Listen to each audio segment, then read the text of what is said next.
ही हम IUPAC name करने जा रहे हैं। एसिड के डेरिवेटिव के ही हम क्या करने जा रहे हैं, आईयूपीएसी नेम करने जा रहे हैं, जिसमें पहला जो एसिड का डेरिवेटिव मैं यहां पर लिखूंगा, जिसका नाम नेमिंग करना मैं आपको सिखाऊंगा, वो है आपका एसिड क्लोराइड। एसिड क्लोराइड की सबसे पहले हम नेमिंग करेंगे, ठीक है ना। एसिड क्लोराइड की सबसे पहले हम नेमिंग करेंगे। आइए, एसिड क्लोराइड आपको पहचानने की जरूरत ही नहीं है, मतलब पहचान की तो अब आपको जरूरत ही नहीं ना, क्योंकि हम पहले ही बता चुके हैं एसिड क्या होता है, RCOOH होता है। तो OH को हमने हटाया और Cl को लगा दिया, तो ये क्या हो जाएगा, RCOCl हो जाएगा। क्या मैं इसको खोलकर अगर लिखना चाहूं तो ऐसे लिख सकता हूं, ऐसे आप जल्दी पहचान लोगे कि हमने OH हटाया होगा, Cl लगा दिया होगा। इसकी IUPAC नेमिंग कैसे करेंगे, आइए देखते हैं। इसका जो आयुपेक नेम होगा वो कैसा होगा, सबसे पहले हम लिखते हैं इसमें एल्क। एल्क बोले तो रूट वर्ड, रूट वर्ड तो जानती होगे ना, मैथ ईथ प्रो ब्यूट पेंट, इस तरीके से। और फिर लिखते हैं हम प्राइमरी सफिक्स में एन, इन और आपका आयन, कुछ भी हो सकता है। फिर सेकेंडरी सफिक्स आता है, और सेकेंडरी सफिक्स जो यहां पर इसके केस में होता है वो होता है आपका ऑयल क्लोराइड। क्या होता है, ऑयल क्लोराइड यहां पर होता है। ये इसका हो गया आईयूपीएसी नेम। दूसरा हो जाता है आपका जनरल नेम। कैसे लिखोगे, तो जनरल नेम लिखने के लिए अब जरा देखना है यहां पर जनरल नेमिंग कैसे करते हैं। जनरल नेमिंग कैसे करते हैं, अभी तक हम जनरल नेमिंग हमने एल्कोहल में आपको कैसे बताई थी। एल्कोहल में कुछ नहीं था, ROH होता था। हमने कहा था यहां से इसको काट दो, ठीक है ना। तो इसका एल्काइल वाला नाम लिख दो, इसका एल्काइल वाला नाम, जितने भी आर में जितने भी कार्बन हो उतने कार्बन का एल्काइल वाला नाम, और इस OH को एज इट इज एल्कोहल लिख दो, तो एल्काइल एल्कोहल। इसी तरीके से तो हमने आपको बताया था जनरल नेमिंग करनी है एल्काइल एल्कोहल। लेकिन यहां पर क्या होता है, यहां पर ऐसा नहीं करते। यहां क्या करते हैं, यहां हम ये देखते हैं कि ये एसिड के डेरिवेटिव, डेरिवेटिव का मतलब होता है कि किसी के द्वारा बनाया गया, मतलब किसी से बनकर आया हुआ। तो ये कहां से बनकर आया है, नाम से ही बता रहा है कि ये एसिड से बनकर आया है, एसिड का डेरिवेटिव है। तो यहां जिस एसिड से ये बनकर आते हैं उस एसिड के जनरल नेम से एक को हम हटाते हैं, एक एसिड को हटाते हैं और उसमें इल क्लोराइड लगा देते हैं, ठीक है ना। ऐसे ही सभी एसिड डेरिवेटिव में ऐसा ही क्या करेंगे हम, हमेशा जिस एसिड से वो बनकर आया करेगा, कोई भी एसिड डेरिवेटिव वो, आपको अगर जनरल नेम उसका लिखना है तो जिस एसिड से वो एसिड डेरिवेटिव बनकर आया है उस एसिड के जनरल नेम से, याद रखना आईयूपीएसी नेम से नहीं, उस एसिड के जनरल नेम से एक एसिड को हटाओ और कुछ लगा दो। इसके केस में क्या लगा देंगे हम, इल क्लोराइड।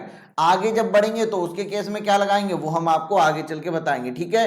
तो इसके केस में हम क्या करते हैं, एक को हटाते हैं, एक एसिड को हम क्या करते हैं, हटाते हैं। तो आप भी यही करोगे, एक एसिड को हटाओ और उसकी जगह पर इल क्लोराइड लगाओ। जैसे बोल रहे हैं ना बेटा, जैसे लिखवा रहे हैं वैसे ही लिखना, ठीक है। ज्यादा कलाकारी दिखाओगे तो गलत कर दोगे। तो एक एसिड को हटाओ और इल क्लोराइड लगाओ, कहां से, उस एसिड के जनरल नेम से जहां से ये बनकर आया है। आइए यहां पर हम एक एग्जाम्पल लेते हैं और आपको करवाते हैं। एग्जाम्पल में कुछ नहीं, छोटे छोटे ही एग्जाम्पल ले लेते हैं। अगर ये आप कर लोगे तो आप यहां पर बाकी सभी कर लोगे, ठीक है ना। मान लीजिए ये मेरे पास कोई एसिड था, यहां मैंने क्या किया, इस एसिड से ये OH हटाया और इसकी जगह पर मैंने लगा दिया यहां पर Cl। तो ये आपका एसिड क्लोराइड बन गया। बताइए इसका नाम क्या होगा। सबसे पहले तो यहां पर रूट वर्ड देखो, रूट वर्ड किसका, प्रिंसिपल चेन का। प्रिंसिपल चेन कितने कार्बन की है, एक ही कार्बन प्रेजेंट है, तो एक कार्बन की प्रिंसिपल चेन आपकी हो जाएगी। एक कार्बन की प्रिंसिपल चेन का बताइए रूट वर्ड क्या होता है, मेथ होता है। बताइए सिंगल बॉन्ड है यहां, तो हम यहां पर एन लगा देंगे, तो ये हो जाएगा मीथेन, ठीक है ना। और फिर आपका 1 ऑयल क्लोराइड क्या लगा दोगे, 1 ऑयल क्लोराइड लगा दोगे। अच्छा ये बताइए यहां 1 लिखने की कोई जरूरत है क्या, क्या मैं 1 लिखूं यहां पर, नहीं कोई जरूरत नहीं है। आपको पता है कि ये वाला फंक्शनल ग्रुप वाला कार्बन है तो ये हमेशा 1 ही होगा। पहला एग्जाम्पल आपने कर लिया। आइए दूसरे एग्जाम्पल पर चलते हैं। मान लीजिए यहां पर CH3 डबल बॉन्ड OCl ये वाला है। बताइए इसका IUPAC नेम अगर मुझे करना है तो IUPAC नेम करने के लिए सबसे पहले मैं एल्क वाला रूट वर्ड देखूंगा। रूट वर्ड किसका देखते हैं हम, प्रिंसिपल चेन का। तो प्रिंसिपल चेन कितने कार्बन की है, ये आपकी लॉन्गेस्ट चेन 2 ही कार्बन की होगी। मैंने इस वाले कार्बन को 1 कार्बन क्यों बोला, क्योंकि ये आपका फंक्शनल ग्रुप वाला कार्बन है तो ये 1 हो गया, दूसरे वाले को 2, तो 2 कार्बन की आपकी चेन हो गई। 2 कार्बन की चेन का जो रूट वर्ड होता है वो इथ होता है। एन लगाएंगे इथेन, ठीक है ना, ये हो गया। प्लस आपका यहां पर ऑयल क्लोराइड लगा देंगे तो यहां पर आपका डायरेक्ट लिख दो इथेन ऑयल क्लोराइड, या फिर आप इथेन 1 ऑयल क्लोराइड ये भी लिख सकते हो। 1 लिखने की कोई भी जरूरत नहीं है, आप लिख भी सकते हो, आप नहीं भी लिख सकते, वो आपके ऊपर है, क्योंकि ये पहले कार्बन पर ही होगा, ये आपको पता होना चाहिए, ठीक है ना। चलो भाई तो ये दोनों आपके हो गए। अब आ जाते हैं इनकी जनरल नेमिंग। आगे एक क्वेश्चन देंगे जिसको आपको करना है, अच्छे से करना है उसको, ठीक है ना। अगर ये आप कर ले गए तो आप वो भी कर ले जाओगे। अब इसका पहले जनरल नेम हम कर लेते हैं। जनरल नेम क्या होगा, कौन बताएगा इसका जनरल नेम। जनरल नेम ये कहां से बनकर आया है, उस एसिड का मुझे जनरल नेम बताओ। तो ये एक कार्बन का एसिड क्लोराइड है तो ये कहां से बनकर आया होगा, एक ही कार्बन के एसिड क्लोराइड से बनकर आया होगा ना। आप जहां Cl लगा हुआ है वहां पर OH लगाकर देखो, ऐसे ही एज्यूम करो तो ऐसा नहीं लग रहा कि ये कुछ ऐसा है। HC डबल बॉन्ड OOH ये कौन सा एसिड होता था हमारा, फॉर्मिक एसिड होता था, ठीक है ना, फॉर्मिक एसिड ये होता था। तो फॉर्मिक एसिड नाम कैसा हो जाएगा इसका, फॉर्मिक, एक एसिड हटा देना है तो यहां पर ये फॉर्मिक एसिड था। जैसे ही आपका फॉर्मिक एसिड लिखा, जनरल नेम हमको इस एसिड का लिखना है, एसिड क्लोराइड का, तो यहां से हम एक एसिड को हटाएंगे और यहां पर हम क्या लगा देंगे, इल क्लोराइड लगा देंगे। तो ये क्या हो जाएगा इसका नाम, फॉर्मिल क्लोराइड। क्या हो जाएगा, फॉर्मिल क्लोराइड इसका जनरल नेम हो जाएगा। तो जहां से ये बनकर आया है उस एसिड के जनरल नेम से एक को हटाओ, इल क्लोराइड लगाओ, तो ये इसका जनरल नेम हो जाएगा। अच्छा यहां पर जरा देखो ये कितने कार्बन के एसिड से बनकर आया है, 2 कार्बन के एसिड से। आप बताइए 2 कार्बन के एसिड का नाम क्या होता था, क्या मैं एसिटिक एसिड बोल सकता हूं उसको, यस। तो यहां पर हम एसिटिक, इक एसिड हटा देना है, क्या लगा देंगे, इल क्लोराइड लगा देंगे। तो एसिटिल क्लोराइड ये इसका जनरल नेम हो गया, ठीक है भाई। चलिए याद रखना जनरल नेम केवल छोटे का जो वो कंपाउंड का ही करते हैं, किसी लार्ज मॉलिक्यूल का जनरल नेम मत लिखना, कभी भी लिखोगे गड़बड़ हो जाएगा। आइए इस वाले का नाम मुझे तुरंत आप बताएंगे। अब ये आपका है, ये आपके लिए करना है, ठीक है ना। जल्दी से मुझे बताओ इसका क्या नाम होगा, तुरंत मुझे बताओ। और यहां मैं तैयारी कर लेता हूं तब तक आपके नेक्स्ट एसिड डेरिवेटिव की।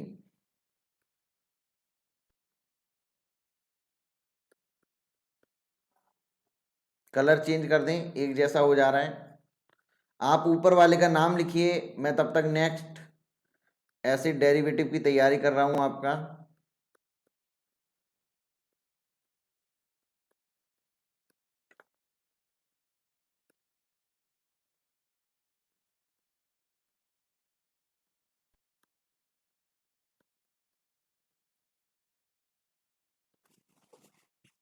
हाँ भाई इसका नाम बताइए क्या होगा।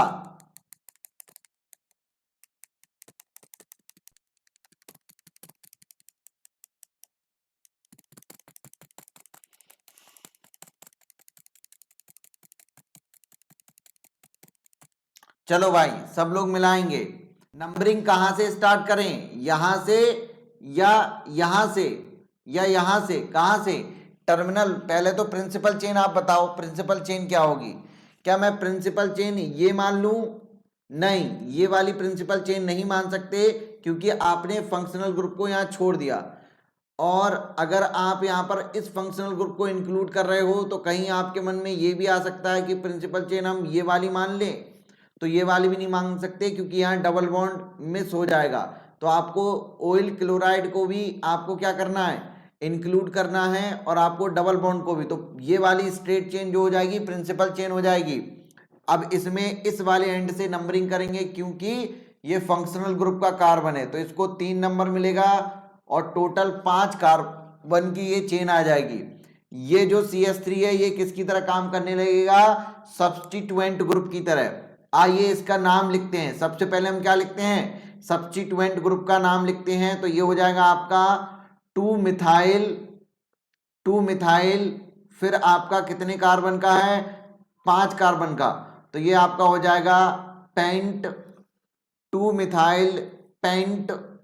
बोलिए अब हम पोजीशन किसकी मेंशन करेंगे, एन, इन और आयन में से कोई एक। यहां पर क्या प्रेजेंट है, डबल बॉन्ड आ गया, तो हम यहां पर डबल बॉन्ड की पोजीशन को बताते हुए इन लगाएंगे, और उसके बाद फिर हम यहां पर लिखेंगे पहली पोजीशन पर आपका कौन प्रेजेंट है, OL क्लोराइड। तो अब ये हो जाएगा OL क्लोराइड।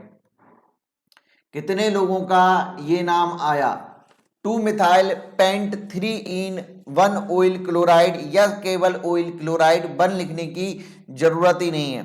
आपका आ गया 2 मिथाइल पेंटीन ऑयल। भाई गड़बड़ कर दिया आपने, गलत कर दिया। किसने लिखा, ये कनिका ने गलत कर दिया। कनिका ट्रिपल बॉन्ड की पोजीशन को नहीं दिखाओगी क्या, पोजीशन दिखाना जरूरी है ट्रिपल बॉन्ड की, ठीक है। चलो आ जाओ, तो कर लोगे। चलो यहां पर देखते हैं अब हम एसिड एमाइड का IUPAC नेम। एसिड एमाइड का IUPAC नेम कैसे करेंगे, RCONH2, पहचान ये उसकी होती है, हमने बस OH को हटाकर NH2 ग्रुप लगा दिया है, RC डबल बॉन्ड ONH2, ये इसका हो गया, ठीक है ना। अब इसका IUPAC नेम अगर आपको करना है, IUPAC नेम अगर आपको करना है तो कैसे करोगे, सबसे पहले वही रूट वर्ड लिखोगे, एल्केन वाला नाम लिखोगे, एल्केन मतलब एल्क वाला नाम लिखोगे, उसके बाद एन, इन और आइन में से एक चीज लगा दोगे, और उसके बाद आपका आ जाता है यहां पर हम जो इसका नाम है वही लगा देते हैं। इसका जो सेकेंडरी सफिक्स होता है ना बहुत ही इजी होता है, एमाइड लगा देते हैं, ठीक है ना। ऐसे ही सेम इसका जनरल नेम अगर आप लिखोगे तो जनरल नेम में भी कुछ नहीं करना होता है, वही काम एक हटाओ, क्या करोगे, एक हटाओ और एमाइड लगाओ। अब कहां से एक हटाना है ये आप लोगों को पता होगा, मुझे बताने की जरूरत नहीं है, ठीक है, ये आपको पता होगा। एमाइड इसमें हम लगा देते हैं, ठीक है भाई, और एक हटाते हैं, यहां पर भी हम एमाइड लगाते हैं। दोनों ही केस में आपका IUPAC नेम लिखते समय भी एमाइड लगाएंगे और आपका जनरल नेम लिखते समय भी एमाइड लगाएंगे। यहां पर सियोग चौधरी कह रहे हैं कि यहां पर कार्बामोइल लगाते हैं, तो आप मुझे बताइए कार्बामोइल इसका सफिक्स होता है या प्रीफिक्स होता है। हम यहां पर केवल ये मानकर चल रहे हैं कि केवल NH2, ये RC डबल बॉन्डो NH2 ये ही ग्रुप प्रेजेंट होगा, समझ में आ गया ना। तो इसका सफिक्स हम लगाएंगे, और इसका सफिक्स होता है आपका एमाइड, और ये जो आप बता रहे हो कार्बामोइल वो प्रीफिक्स होता है। प्रीफिक्स कब लगाए जाते हैं किसी भी ग्रुप का, तब जब वो जूनियर ग्रुप की तरह काम करता है, समझ में आ गया ना। आइए एग्जाम्पल करते हैं, बहुत ही ज्यादा इंपॉर्टेंट है ये आपका एमाइड, ऐसे समझ लेना। इसमें कुछ और स्पेशल चीज आप सीखोगे, कुछ नई चीज आपको इसमें हम सिखाने वाले हैं, इस वजह से ये आपका इंपॉर्टेंट हो जाता है। अगर ये समझ जाओगे यहां पर तो आगे चल के एमीन जो बताने वाले हैं, एमीन का नाम कैसे लिखना है वो भी आसानी से समझ में आ जाएगा, ठीक है। तो समझो एग्जाम्पल नंबर 1, समझना सबसे छोटे से ही स्टार्ट करते हैं। RC डबल बॉन्ड O, यहाँ OH लगा हुआ था, हमने OH को हटाकर यहाँ NH2 लगा दिया। प्रिंसिपल चेन कितने कार्बन की हो जाएगी? वेरी वेरी इजी, एक कार्बन की प्रिंसिपल चेन आपको दिख रही होगी ये आपकी। तो हम एल्क वाला नाम इसका क्या लिखेंगे? मेथ लिख देंगे, ठीक है ना। इसमें लगा देंगे आपका एन, तो ये हो जाएगा मीथेन, और प्लस आपका यहाँ पर 1 एमाइड ये लगा दो, 1 एमाइड लिख दो, या फिर आप इसके 1 एमाइड ना लगाकर सीधा मीथेनामाइड लिख दो, ठीक है ना। तो मीथेनामाइड भी सही है, 1 एमाइड भी आपका सही है, ठीक है। आ जाओ दूसरा वाला लिखते हैं। मान लो मेरे पास ये 2 कार्बन का एसिड था, RC डबल बॉन्ड OOH, मैंने OH को हटाकर NH2 लगा दिया। बताइए इसका IUPAC नेम का क्या होगा? ये एमाइड हो गया। तो अब जो प्रिंसिपल चेन है वो 2 कार्बन की हो गई, तो अब आप इसका इथेन लिखोगे, ठीक है ना। फिर आप लिखोगे यहाँ पर एमाइड, तो ये हो जाएगा आपका इथेनामाइड। आप पोजीशन 1 लिखो या ना लिखो कोई फर्क नहीं पड़ता, ठीक है ना। आइए आप लोग मुझे इसका क्या जनरल नेम बता सकते हो? बिल्कुल, पहले वाला एसिड कहां से बनकर आया होगा? फॉर्मिक एसिड से। तो यहां पर हम इक को हटाते हैं, इक को मतलब इक एसिड को हटाते हैं, पूरा इक एसिड हटाया जाता है, ये याद रखना, इक एसिड पूरा हटाया जाता है। तो इक एसिड हटाओ, एमाइड को लगाओ, तो फॉर्मिक एसिड से इक एसिड हटा दिया, तो ये हो जाएगा फॉर्मामाइड। क्या हो जाएगा? फॉर्मामाइड। ये कहां से बनकर आया होगा? एसिटिक एसिड से। तो एसिटिक इक एसिड पूरा हटा दो, ये हो जाएगा एसिटामाइड, और एमाइड को लगा दो, ये हो जाएगा एसिटामाइड, वो हो जाएगा फॉर्मामाइड, ठीक है ना। चलो बहुत सही। आइए तीसरा वाला करिए, तीसरा वाला करेंगे आप लोग।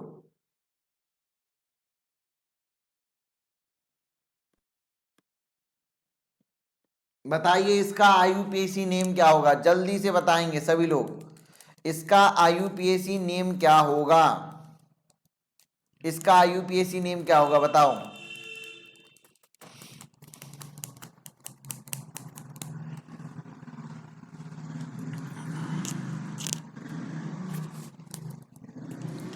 IUPAC नेम बताओ क्या होगा?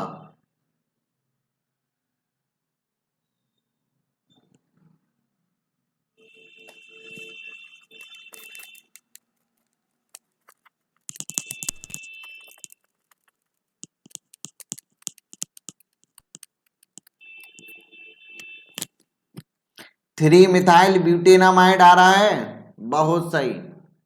कहां से नंबरिंग स्टार्ट करोगे? इस वाले कार्बन से। तो ये वाला कार्बन आपका 1 नंबर हो जाएगा, इसको 2 नंबर दोगे, इस वाले कार्बन को 3 नंबर दोगे। अब 4 नंबर इसको भी दे सकते हो, इसको भी दे सकते हो, किसी को भी दे दो, ठीक है ना। इसको अगर 4 दिया तो ये सब्स्टिट्यूएंट ग्रुप की तरह काम करने लगेगा। तो यहां से हम करेंगे, आपका ये एमाइड है, आपको दिख ही रहा होगा ना, C double bond ONH2 amide है। तो इसका नाम लिखो, क्या हो जाएगा? 4 कार्बन का है और एक मिथाइल ग्रुप आपका प्रेजेंट है। तो कहां पर प्रेजेंट है? किस पोजीशन पर मिथाइल? तीसरी पोजीशन पर। तो 3 मिथाइल ब्यूटेनामाइड क्या हो जाएगा? 3 मिथाइल ब्यूटेनामाइड। अब जरा देखना, क्या आपको यहां पर एमाइड ग्रुप में ये दिखाई दे रहा है RC डबल बॉन्ड ONH2? यही तो एमाइड होता है ना। आप जरा देखिए यहां पर नाइट्रोजन से क्या लगे हुए हैं? हाइड्रोजन लगे हुए हैं ना। इन हाइड्रोजन को हटाकर कभी कभी एग्जामिनर क्या करता है, कोई दूसरा ग्रुप लगा देता है, ठीक है ना। जैसे कि आपका एग्जाम्पल नंबर 4 में मैं ले लेता हूं आपका, यहां पर आपको क्या करेगा, कभी कभी एग्जामिनर थोड़ा सा आपको चलाने के लिए कभी कभी क्या करता है, इस तरीके से लिख के दे देगा, यहां पर HC डबल बॉन्ड ONH और ये आपका CH3। अब यहां पर समझ में ही नहीं आता है क्या करें। कहीं कहीं पर लोग क्या करते हैं, इसको समझने लगते हैं कि ये तो आपका क्या है, आगे चल के एक और मैं ग्रुप आपको पढ़ाने वाला हूं जो एसिड के बाद आएगा आपका, जो होता है आपका CHO। तो एल्डिहाइड को भी हम ऐसे लिख देते हैं। और आगे चल के एक और ग्रुप हम आपको पढ़ाएंगे NH, जो आपका होता है सेकेंडरी अमीन, जिसमें कि आपका NH उसकी पहचान होती है। तो समझ में ही नहीं आता बच्चों को ये क्या है, ये सेकेंडरी अमीन है या ये एल्डिहाइड है। और डराने के लिए आपको और स्ट्रक्चर कैसी बना देगा, इसी की स्ट्रक्चर ऐसे भी बना सकता है, देखना इसकी स्ट्रक्चर कभी कभी ऐसे भी बना देता है। वो यहां नीचे आपका लगा देगा CH3, यहां डबल बॉन्ड, और ये आपका कर देगा C डबल बॉन्ड OH। ये इस तरीके से भी कर देगा, ऐसे नहीं करेगा तो ऐसे कर देगा। मतलब ये आपको कंफ्यूज करने की बस कोशिश की जाती है और कुछ नहीं है, ठीक है ना। सॉरी, यहां पर डबल बॉन्ड नहीं आएगा, डबल बॉन्ड यहां आएगा आपका। आपको बस कंफ्यूज किया जाता है कि ये है क्या। तो ये लगता है बच्चों को क्या, आपका ये लगता है एल्डिहाइड ग्रुप, और यहां से ये NH देखकर ये समझ में आता है कि ये क्या है आपका, ये आपका सेकेंडरी अमीन है। लेकिन अगर अच्छे से देखा जाए तो ये कुछ नहीं है आपका। आप अच्छे से देखिए, ये आपका क्या है, ये आपका एसिड वाला पार्ट है, ये HC डबल बॉन्ड O, और यहां पर आपका NH2 ये आना चाहिए था। बस उसने क्या किया, इस H के मतलब यहां नाइट्रोजन के 2 हाइड्रोजन में से एक हाइड्रोजन को हटाया और उसकी जगह पर एक R ग्रुप लगा दिया, एक कार्बन का R ग्रुप लगा दिया, एक मिथाइल ग्रुप लगा दिया। तो अभी भी तो ये क्या है आपका, एमाइड ही है ना। तो यहां पर बस पहचानना है आपको कि दरअसल जो दे रखा है वो क्या दे रखा है। तो अभी भी क्या है, ये एमाइड है, ये आपको पहचानना आना चाहिए। समझ में आ गया ना। उसको एल्डिहाइड मत समझ जाना कि एल्डिहाइड और एमीन को उसने मिलाकर दे दिया, ऐसा नहीं है। ये क्या है आपका, एमाइड ही है। अब जरा समझना, जब कभी भी एग्जामिनर नाइट्रोजन के इन हाइड्रोजन को हटाकर कोई दूसरा ग्रुप लगा दे, तो जो भी ग्रुप यहां पर आता है ना, वो ग्रुप आपका काम करने लगता है सब्स्टिट्यूएंट ग्रुप की तरह। किसकी तरह काम करने लगता है, सब्स्टिट्यूएंट ग्रुप की तरह काम करने लगता है। जैसे ही वो सब्स्टिट्यूएंट में गया, अब आपको बताने की जरूरत ही नहीं है कि उसका नाम कैसे लिखोगे। वो सब्स्टिट्यूएंट ग्रुप की तरह काम करता है, तो पक्का उसका नाम हम रूट वर्ड से पहले लिखेंगे, क्योंकि जितने भी सब्स्टिट्यूएंट आपके होते हैं वो रूट वर्ड के पहले आपके आते हैं, प्रीफिक्स में आते हैं। समझ में आ गया ना। तो इसका नाम कैसे जाएगा, प्रीफिक्स में जाएगा। हाँ, एक बात और है, जो सब्स्टिट्यूएंट ग्रुप होते हैं उनकी पोजीशन को मेंशन करते हुए आप उनका नाम लिखते हो ना, जैसे 3 इथाइल या फिर 2 मिथाइल, इस तरीके से लिखते हो ना, 2 ब्रोमो क्लोरो, उनकी पोजीशन को बताते हो तब जाकर नाम लिखते हो। यहां पर पोजीशन तो कुछ है ही नहीं, यहां तो नाइट्रोजन की नंबरिंग ही नहीं हो रही है, तो पोजीशन कैसे बताओगे।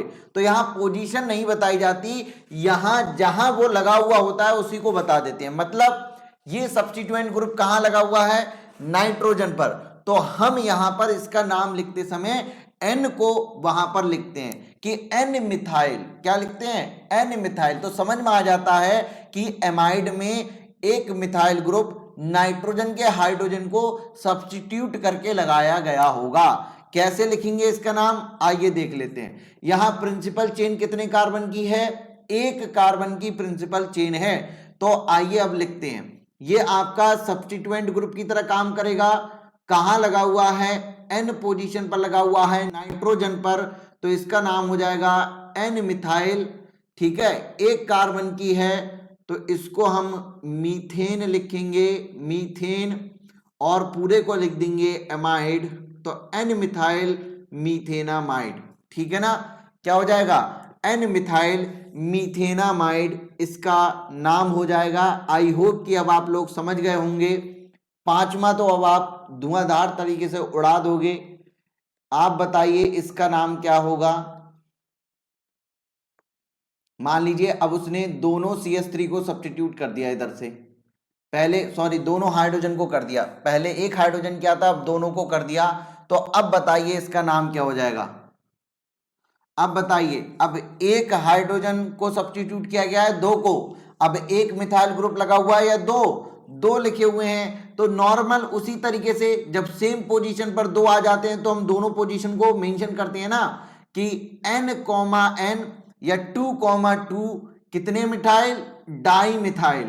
N comma N di methyl कितने कार्बन की प्रिंसिपल चेन, एक कार्बन, दो कार्बन, दो कार्बन की प्रिंसिपल चेन, तो ethanamide.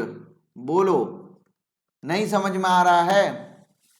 N comma N di methyl ethanamide. ठीक है भाई, अब अगर ये समझ गए हो तो क्या 6 वाला नहीं कर पाओगे? आओ जरा कर दो ना, जरा देखो ये हो जाएगा। ये बताओ, इसका नाम बता दो मुझे, देखें कितने लोग इसका नाम बता पाते हैं, क्या होगा। इसका नाम बता दो, फटाक से बताओ।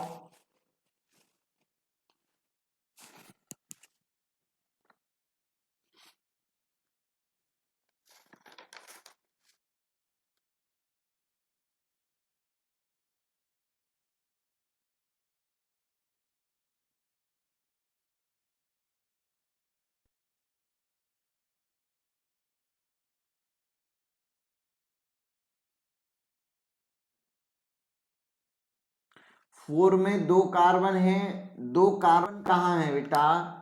कार्बन तो एक ही है ना भाई।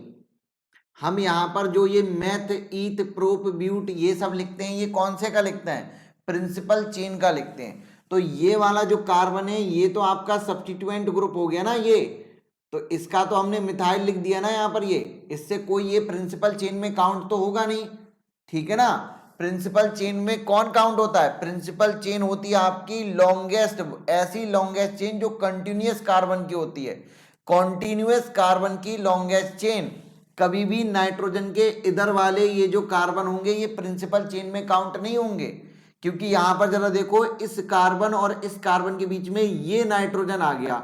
यहां पर ये नाइट्रोजन जब आ जाता है तो इनके बीच में ये कॉन्टिन्यूअस तो रही नहीं, यहां पर ब्रेक हो गया ना, कोई दूसरा हेट्रो एटम, कोई अलग एटम आ गया, तो ये इस वजह से आपका वो काउंट नहीं होगा। दूसरी बात, जब प्रिंसिपल चेन देखने जाते हो तो कहां से नंबरिंग स्टार्ट करोगे? अगर कार्बन कंटेनिंग फंक्शनल ग्रुप है तो उसी के कार्बन को 1 नंबर देते हुए हम नंबरिंग स्टार्ट करते हैं। तो यहां पर कार्बन कंटेनिंग कौन है? फंक्शनल ग्रुप ये है, तो इसके कार्बन को हम क्या करेंगे? 1 नंबर इसको देंगे। इसके अलावा कोई दूसरा कार्बन ही नहीं प्रेजेंट है। यहां आर ग्रुप होता तो आर की जगह पर यहां हाइड्रोजन प्रेजेंट है, तो एक कार्बन की हमारी प्रिंसिपल चेन हो गई। इस वजह से हमने क्या किया? मीथेन लिखा। यहां पर समझ में आ गया? चलो, आई होप कि आपको समझ में आया होगा। ठीक है, कभी भी इन कार्बन को हम प्रिंसिपल चेन में काउंट नहीं करेंगे, क्योंकि वो ब्रेक हो जाती है। जब भी प्रिंसिपल चेन देखी जाती है तो वो लॉन्गेस्ट और कॉन्टिन्यूअस देखी जाती है। कॉन्टिन्यूअस का मतलब एक कार्बन हमेशा दूसरे कार्बन से जुड़ा हो, उन दोनों के बीच में कोई ना आए। एक जगह ऐसा होता है जहां पर नाइट्रोजन को ध्यान में ना रखते हुए हम प्रिंसिपल चेन काउंट कर लेते हैं, वो हम आपको आगे चल के बताने वाले हैं कहां पर ऐसा होगा। ठीक है, आइए इसका नाम देखते हैं। इसका नाम, ये दोनों कैसे हो जाएंगे बोलो? ये दोनों ही आपके सब्स्टिट्यूएंट ग्रुप हो जाएंगे। अब यहां पर एन क्लोरो लिखा जाएगा, एन ब्रोमो लिखा जाएगा। पहले कौन लिखा जाएगा? तो अल्फाबेटिकल ऑर्डर के हिसाब से लिखोगे, तो इसका नाम हो जाएगा एन ब्रोमो, एन क्लोरो। अब जरा बताना, अब मैं यहां पर क्या करूंगा? पहला नंबर ये और दूसरा नंबर ये, प्रिंसिपल चेन कितने कार्बन की हो गई? 2 कार्बन की। तो ये हो जाएगा आपका इथेन, और प्लस एमाइड है तो एमाइड लगा दोगे, तो इथेनामाइड ये हो जाएगा। ठीक है ना, किसी को कोई प्रॉब्लम तो नहीं है? आई होप की प्रॉब्लम नहीं होगी। अब आराम से ये सारी चीजें कर लोगे। मैंने 6 क्वेश्चन आपको इस पर करवा दिए, ये सफिशियंट होते हैं आपके यहां पर इसको करने के लिए। ठीक है ना, चलो अभी हमने क्या खत्म किया? एसिड एमाइड खत्म किया। अब हम चलते हैं तीसरे एसिड डेरिवेटिव पर, और वो है आपका ईस्टर। तीसरे एसिड डेरिवेटिव पर चलते हैं, और ये है आपका ईस्टर। जरा देखिएगा ईस्टर क्या होता है, इसमें कंफ्यूजन होती है बहुत सारे बच्चों को। ठीक है, R C double bond O, ये क्या है आपका? ईस्टर है या एसिड है? ये एसिड है। यहां से हमने क्या किया? इस OH को हटाया और इसकी जगह पर हमने लगा दिया RC डबल बॉन्ड OOR। जब हम OR ये लगा देते हैं तो आपका ये एसिड किस में कन्वर्ट हो जाता है, ईस्टर में कन्वर्ट हो जाता है। जरा देखिएगा, ये वाला जो R है ये कहां से आया होगा, ये वाला R तो एसिड से ही आया होगा, और ये वाला R जो है ये बाद में आपका लगा है OH को हटाने के बाद जब हमने OR लगाया वो, तो ये दूसरा R आपका है, कोई दूसरा वाला है, तो इसकी पहचान के लिए हमने इस पर डैश लगा दिया जिससे कि अलग रहे आपका। जरा ध्यान से सुनना, इस R की जगह पर आपका अगर मान लीजिए एक कार्बन का एसिड आपके पास है, अगर ये ईस्टर मुझे यहां से बनाना हो HC डबल बॉन्ड OOH, मतलब ये कौन सा एसिड है आपका, फॉर्मिक एसिड, एक कार्बन का एसिड, तो इससे बनने वाला जो आपका ईस्टर होगा वो कौन सा होगा आपका, ये होगा RC डबल बॉन्ड OOR। यहां पर हम डैश लगा देंगे ताकि पहचान रहे। आप मुझे बताइए क्या इस वाले कार्बन जो ये जो R है, इस वाले R की जगह क्या आप कभी भी हाइड्रोजन लगा सकते हैं? अगर आप यहां पर ईस्टर बनाना चाहते हैं तो क्या कभी भी यहां पर हाइड्रोजन आ सकता है? नहीं आ सकता। क्यों? क्योंकि जैसे ही आपने मान लीजिए यहां पर हाइड्रोजन लगाया तो ये ईस्टर नहीं, वापस से आपका वही एसिड बन जाएगा जहां से ये बनाकर आप लेकर आए थे। तो एक चीज याद रखना कि यहाँ ईस्टर में जो ऑक्सीजन के साथ वाला ये जो R होता है, इसकी जगह पर कभी भी हाइड्रोजन नहीं आएगा। नोट करके रख लो, नोट करके रख लो कहां पर हाइड्रोजन आ सकता है, इस वाले R की जगह पर हाइड्रोजन आ सकता है। देखो मैंने अभी आपको बनाकर ये लगाकर दिखाया भी है, यहां तो हाइड्रोजन आ सकता है लेकिन वो वाले R की जगह हाइड्रोजन नहीं आएगा, हमेशा वहां पर कार्बन ही होगा, चाहे मिनिमम एक कार्बन क्यों ना हो। समझ गए मेरी बात? तो कंफ्यूज नहीं होगे ना कि कहां पर हाइड्रोजन आएगा कहां हाइड्रोजन नहीं आएगा। इससे आपके बहुत सारे क्वेश्चन आपका एग्जामिनर बना देता है, आइसोमेरिन में गलती आपसे करवा लेता है जब आप मेटामर या आप वहां पर फंक्शनल आइसोमर बना रहे होते हो तब, ठीक है। तो इस वजह से आपको यहां पर स्ट्रक्चरल आइसोमेरिन में आगे चल के आपको बताएंगे, हाँ स्ट्रक्चरल आइसोमेरिन में ही आपका आएगा तो वहां पर आपको हम बताएंगे, ठीक है भाई। चलिए भाई, तो ये मैंने आपको अभी समझाया, तो अब मैं यहाँ पर लिख दे रहा हूं, सभी लोग अपनी लैंग्वेज में ये चीज लिख लेंगे कि ये वाला R कभी भी आपका क्या नहीं हो सकता, उसकी जगह पर आपका कभी भी H नहीं आ सकता। ये चीज आप याद रखोगे, यहाँ हमने डैश लगा दिया है पहचान के लिए, ठीक है, कि ये वाला R आपका अलग है, ये एसिड से आया हुआ R है। IUPAC, IUPAC नेम बताइए कैसे लिखोगे? इसका जो IUPAC नेम हम लिखते हैं वही आपका एल्क वाला नाम, बोले तो रूट वर्ड, उसमें आपका एन, इन, आइन, इनमें से कोई एक सुविधा अनुसार जो भी होगा वो, और पीछे लगा देते हैं O8। क्या लगा देते हैं? O8 लगा देते हैं। अच्छा, जर्नल नेम करने के लिए हम क्या करते हैं? जर्नल नेम करने के लिए वही आपका एक एसिड हटाओ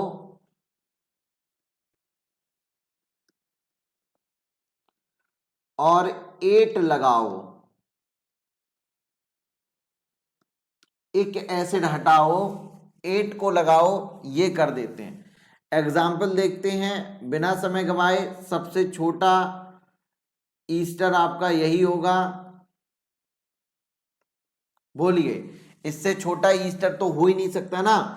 इधर भी मिनिमम हाइड्रोजन हमने लगा दिया, इधर मिनिमम एक कार्बन हमने R की जगह पर लगा दिया। बताइए इसका नाम क्या होगा? कोई बता सकता है इसका नाम क्या होगा?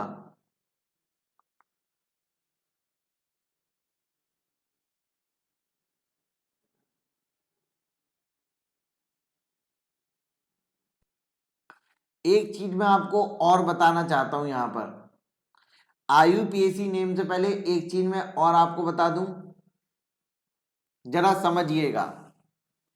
अभी मैंने एक चीज आपको बताई थी, और क्या बताई थी मैंने? वो ये चीज बताई थी आपका कि RC डबल बॉन्ड ये जो आपका आर होता है, ये आर हमेशा आपका कार्बन वाला ही हो सकता है, ठीक है ना। और ये वाला जो आर होता है ये आपका एसिड से आता है, ठीक है ना। तो यहां पर ईस्टर में आपके दो आर हो जाते हैं। ये वाला आर आपका एसिड से आ रहा है, इसकी जगह पर हाइड्रोजन भी लगा हुआ हो सकता है, वो आर आपका अलग से लग रहा है। तो यहां पर दो आर हैं, तो दो आर में ये जो ऑक्सीजन वाला आर होता है ना, ये ऑक्सीजन वाला आर आपका सब्स्टिट्यूएंट में चला जाता है। किसमें चला जाता है? सब्स्टिट्यूएंट ग्रुप की तरह इसको हम मान लेते हैं, क्योंकि ये ऑक्सीजन से बाहर से आया हुआ है। ये वाला अपना आपका अंदर वाला है, साथ ही साथ ये डायरेक्ट कांटेक्ट में होता है आपके फंक्शनल ग्रुप के कार्बन के। तो ये वाला जो आर है ना, ये आपका प्रिंसिपल चेन में चला जाता है, प्रिंसिपल चेन के साथ काउंट हो जाता है। जबकि ये वाला प्रिंसिपल चेन में तो जा नहीं सकता, क्योंकि इसके और फंक्शनल ग्रुप के कार्बन के बीच में ये ऑक्सीजन आ गया, तो ये प्रिंसिपल चेन में तो जा नहीं सकता। तो इस कार्बन की जगह, इस आर ग्रुप की जगह पर जो भी कार्बन होते हैं वो सब्स्टिट्यूएंट ग्रुप में चले जाते हैं। जैसे कि यहां पर देखो कितने कार्बन है, एक कार्बन है। तो ये जब सब्स्टिट्यूएंट में चला जाएगा, ये जो आर ग्रुप है वो सब्स्टिट्यूएंट में चला जाएगा, तो अब इसका नाम लिखना आपके लिए कोई बड़ी बात नहीं है। जैसे ही कोई चीज सब्स्टिट्यूएंट में जाती है, हम उसका तुरंत प्रीफिक्स लिखते हैं। इसका भी हम तुरंत क्या लिखेंगे? प्रीफिक्स लिखेंगे। कैसे बताइए? एक कार्बन का है एल्काइल ग्रुप, तो हम क्या लिख देते हैं? इसका प्रीफिक्स मिथाइल लिख देंगे। अब यहां पर प्रिंसिपल चेन फंक्शनल ग्रुप के कार्बन को एक नंबर देते हुए हम प्रिंसिपल चेन की नंबरिंग करते हैं। एक ही कार्बन है इसमें, तो एक ही कार्बन का ही आपकी प्रिंसिपल चेन हो जाएगी। तो यहां पर प्रिंसिपल चेन में हम उसका रूट वर्ड मेथ लिखेंगे और उसमें लगाएंगे एन, प्लस आपका सेकेंडरी सफिक्स लगाएंगे O8। क्या हो जाएगा? मिथाइल मीथेनोएट।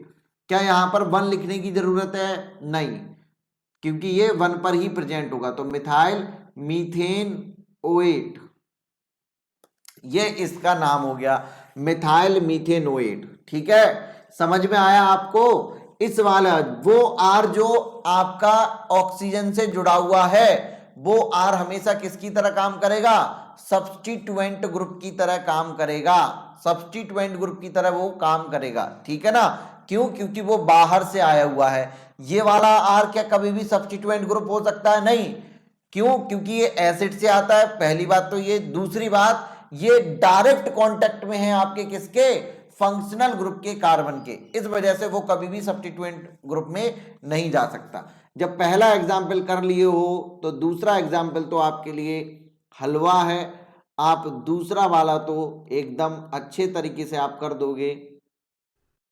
बताइए भाई, इसका नाम बताओ, इसका नाम क्या होगा? जल्दी से बताओ। Methyl ethanoate. क्या नाम हो जाएगा? Methyl ethane O8। अब बार बार नंबरिंग करके लिखने की जरूरत नहीं है, ठीक है। मिथाइल इथेनोएट, इतनी प्रैक्टिस तो आपकी हो ही गई होगी। चलिए आइए, नेक्स्ट आपके लिए आ रहा है, इसको करेंगे आप लोग।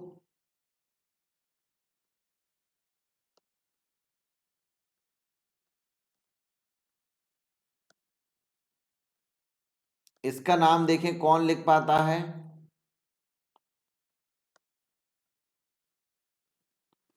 बताइए, इसका नाम बताइए जल्दी से।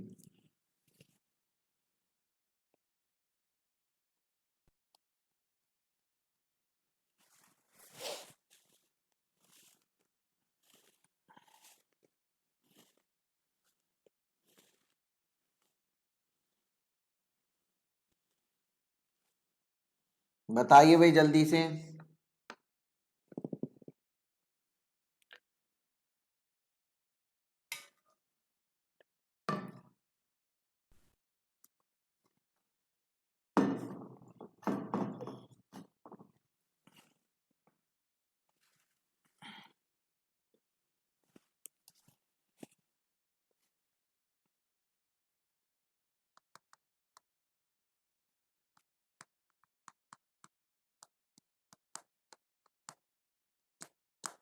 ये क्या कर दी? 1 मिथाइल 3 इथाइल पेंटेनोइट। आप जरा देखो, आप बताइए कौन हमेशा आपका काम करेगा, कौन हमेशा काम करेगा आपका सब्स्टिट्यूएंट ग्रुप का। जो ऑक्सीजन के साथ आर ग्रुप होता है ये हमेशा सब्स्टिट्यूएंट ग्रुप बन जाएगा, तो इसके बारे में तो सोचना ही नहीं है। सबसे पहला इसी के नाम आएगा मिथाइल, ठीक है ना। तो मिथाइल हमने लिख दिया मिथाइल। उसके बाद अब हम प्रिंसिपल चेन देखते हैं कितने कार्बन की है। फंक्शनल ग्रुप के कार्बन को 1 नंबर देते हुए लॉन्गेस्ट चेन देखो तो 1, फिर इसको 2, इसको 3, इसको 4, ठीक है ना। ये 4 कार्बन की लॉन्गेस्ट चेन आपको दिखाई दी। आप अगर यहाँ से 1 2 3 और यहाँ पर देखो 2 कार्बन लगे हुए हैं ये, तो 3 4 ये भी कर सकते हो, तब भी आपको लॉन्गेस्ट चेन 4 कार्बन की मिलेगी। तब ये वाला ग्रुप आपका फिर कैसा हो जाएगा, सब्स्टिट्यूएंट ग्रुप हो जाएगा। मतलब 2 कार्बन का ग्रुप तो आपको सब्स्टिट्यूएंट ग्रुप जा ही रहा है। तो सबसे पहले हमने जो ऑक्सीजन के साथ वाला CH3 था उसका नाम लिखा मिथाइल, और उसके बाद फिर अब इस प्रिंसिपल चेन का सब्स्टिट्यूएंट ग्रुप ये इसका नाम आएगा विद इट्स पोजीशन। तो ये सेकंड पोजीशन पर कौन है आपका, इथाइल, ठीक है ना। सेकंड पोजीशन पर इथाइल है। और उसके बाद फिर आपका यहां पर हो जाएगा ये ब्यूटेनोएट,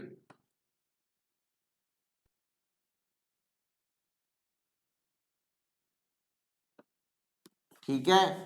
उसको तो सोचना ही नहीं है आपको, इसको तो सबसे पहले लिख दिया करो। इधर वाले को तो सबसे पहले लिख दो, उसके बाद प्रिंसिपल चेन में आप लिखते हुए चले जाओ, ठीक है भाई। चलो तो ये आपका हो गया यहां पर क्या, पूरा आपका ये हो गया ईस्टर की IUPAC नेमिंग। आइए इसकी जनरल नेमिंग कर लेते हैं। जनरल नेमिंग में मिथाइल मीथेनोएट है। अब हम क्या करते हैं इसकी जनरल नेमिंग के लिए, इसके जहां से ये बनकर आया है उस एसिड के जनरल नाम से एक एसिड को हटाओ, 8 को लगाओ। तो इसका ये कहां से बनकर आया होगा, फॉर्मिक एसिड से। तो फॉर्मिक का एक हटा दो, 8 लगा दो, तो ये हो जाएगा फॉर्मेट। और यहां पर इसका नाम क्या हो जाएगा, बोलो, ये कहां से बनकर आया होगा, एसिटिक एसिड से। तो एसिटिक एसिड का एक एसिड हटाओ और 8 लगाओ, तो ये हो जाएगा एसीटेट। क्या हो जाएगा, एसीटेट हो जाएगा, ठीक है भाई। चलो अब हम बात करते हैं चौथे एसिड डेरिवेटिव की, और वो है आपका एनहाइड्राइड। एनहाइड्राइड, ठीक है भाई। एनहाइड्राइड को कैसे पहचानोगे, तो ये आपका एसिड था RC double bond O OH। यहां से हम क्या करते हैं, OH को हटाते हैं, OH को हटाते हैं, और यहां पर हम लगा देते हैं C डबल बॉन्ड O। यहां पर हम लगा देते हैं OC double bond O R, OC double bond O R। बस क्या करते हैं जरा देखो, क्या करते हैं, हमारे पास ये एसिड था, यहां OH को हटाकर हमने ये चीज लगाई है ना। तो हमेशा याद करने के लिए क्या करो, आप क्या है RC डबल बॉन्ड O के आगे वाले भाग को हटाया, OH को हटाया, उसके आगे O लगाकर और यही चीज एज इट इज लिख दी जो चीज आपकी एसिड वाली थी। देखो केवल ऑक्सीजन ही तो यहां पर एक्स्ट्रा है, बाकी तो ये हिस्सा और ये हिस्सा तो सेम ही है ना। तो आप क्या करो, RC डबल बॉन्ड O के आगे O लगाओ और सेम वही चीज लिख दो, अगर इन जनरल लिखना है तो। बाकी आपको पता है कि ये वाला R वो वाला R सेम भी हो सकता है और अलग अलग भी हो सकते हैं, ठीक है ना। अब जरा देखिएगा, जो चीज अब मैं आपको बताने जा रहा हूं इसकी IUPAC नेमिंग के लिए बहुत आसान हो जाएगी, कभी भी आपको कोई भी दिक्कत नहीं होगी। सबसे पहले मैं इसको ये बताना चाहता हूं आपको कि इसकी ओरिजिन कहां से होती है, कैसे ये बनता है। तो ये जो है ना एनहाइड्राइड, 2 एसिड के मिक्सिंग से बनता है। किससे बनता है, 2 एसिड की मिक्सिंग से बनता है। जैसे कि मान लो एग्जांपल लेकर मैं आपको समझाना चाहता हूं, या उससे पहले एक चीज और हम आपको बता दें। पहले मैंने आपको क्या बताया कि ये क्या होता है आपका, जब 2 एसिड पास आकर अपने अंदर से पानी निकाल देते हैं तब जाकर आपका एनहाइड्राइड की फॉर्मेशन होती है, ठीक है ना। तो कौन कौन से एसिड पास आकर मिलकर पानी निकाल रहे हैं उसके बेसिस पर एनहाइड्राइड आपके दो प्रकार के होते हैं। एनहाइड्राइड उस बेसिस पर कितने प्रकार का हो जाता है, दो प्रकार का एनहाइड्राइड आपका हो जाता है। पहला जो आपका एनहाइड्राइड होता है उसको हम कहते हैं सिंपल एनहाइड्राइड, क्या बोलते हैं, सिंपल एनहाइड्राइड बोलते हैं। और दूसरा जो आपका होता है उसको हम बोलते हैं मिक्स्ड एनहाइड्राइड। अब यहां पर इसका मतलब क्या है जरा समझिएगा। सिंपल और मिक्स्ड का मतलब क्या है। सिंपल का मतलब एक ही प्रकार के दो एसिड आकर अगर मिल गए तो वो सिंपल हो जाएगा, और अगर दो अलग अलग एसिड आकर मिले तो वो मिक्स्ड हो जाएगा। एग्जाम्पल जरा देखो, एग्जाम्पल जरा देखो, मेरे पास कोई ये है CH3COOH प्लस ये मिल गया जाकर CH3COOH, सेम टाइप के एसिड है ना, दोनों पास आए गुटरगु की, एक का H दूसरे का OH यहां से निकल गया, इन दोनों ने मिलकर यहां से क्या निकाल दिया, H2O निकाल दिया। अब जरा देखना, यहां से H चला गया, यहां से OH चला गया, क्या बनने जा रहा है ध्यान से देखना। ऊपर क्या बचा, ऊपर आपका बचा CH3 plus C double bond O, यहां दो ऑक्सीजन बची ना, क्योंकि यहां से हाइड्रोजन ही गया था तो वो बीच में आ जाएगा ऑक्सीजन। नीचे क्या बचा, नीचे भी आपका बचा CH3C डबल बॉन्ड O, और ये कार्बन इससे आकर आपका जुड़ गया। तो ये आपका एनहाइड्राइड की स्ट्रक्चर बनकर तैयार हो गई। समझ में आया ना, ये बनकर तैयार हो गया आपका एनहाइड्राइड। अब जरा समझना, ये दोनों सेम टाइप के एसिड से बनकर आया है तो ये कैसा होगा आपका, सिंपल एनहाइड्राइड होगा, ठीक है ना, सिंपल एनहाइड्राइड यहां पर होगा। अगर यही दो अलग अलग एसिड से बनकर आता, जैसे देखो यहां पर CH3COOH ये वाला एसिड, और दूसरा आपका C2H5COOH, ये दो अलग अलग एसिड हो गए ना। अगर मैं इन दोनों एसिड को मिला दूं तो यहां से H, किसी भी एसिड का H किसी भी एसिड का OH जा सकता है। मैंने ऊपर वाले का H और नीचे वाले का OH लिया है, दोनों जब पास आएंगे तो वाटर निकलेगा और एनहाइड्राइड बन जाएगा। ऊपर क्या बचा, CH3C डबल बॉन्ड O और एक ये ऑक्सीजन, नीचे क्या बचेगा C2H5C डबल बॉन्ड O, और ये इससे जाकर जुड़ गया।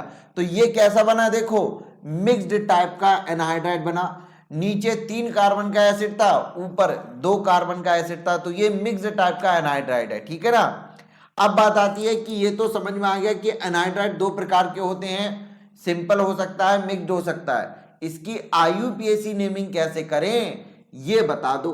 तो देखो कुछ नहीं करना है आपको, आप क्या करोगे, चूंकि ये कहां से बनकर आया है, एसिड से बनकर आया है, तो इसका आप क्या किया करोगे, सबसे पहले जिस एसिड से जो बनकर आया है उस एसिड का नाम लिख दो एज इट इज, ठीक है ना। और उसके बाद उसके पीछे एसिड को हटाकर आप क्या लगा दो, एनहाइड्राइड को जोड़ दो, ठीक है ना। उसके बाद आप क्या करो, एसिड को हटाकर एनहाइड्राइड जोड़ दो। जैसे कि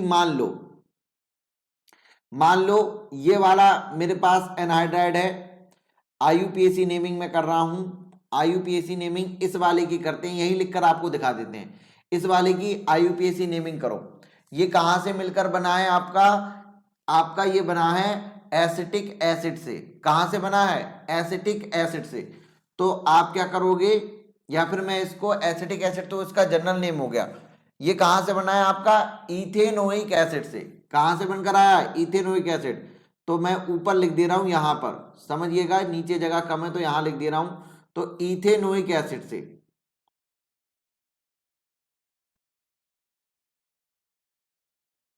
तो हम क्या लिखेंगे, इथेन ओइक एसिड। हमने ये एसिड का नाम लिख दिया जहां से ये बनकर आया था, वो लिखा। उसके बाद मैं क्या कह रहा हूं आपका, आप क्या करिए, बस एसिड को हटा दीजिए, जो नाम आपने लिखा उस नाम से बस एसिड को हटा दीजिए, उसके पीछे आप लगा दीजिए एनहाइड्राइड,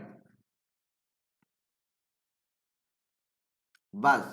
ये एनहाइड्राइड का नाम हो गया सिंपली, इथेनोइक एनहाइड्राइड।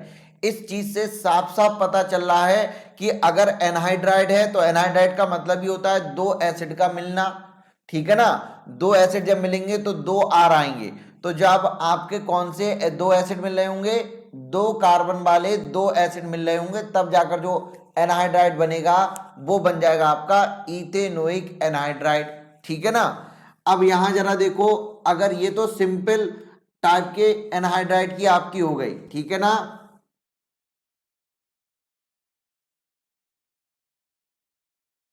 क्या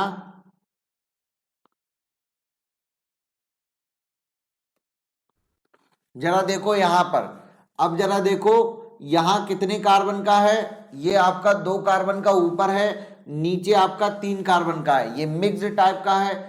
तो आप एसिड का नाम लिखो, ऊपर वाले एसिड, ये जो ऊपर वाला हिस्सा इसका आया है वो कहां से आया है, इथेनोइक एसिड से, इथेनोइक एसिड।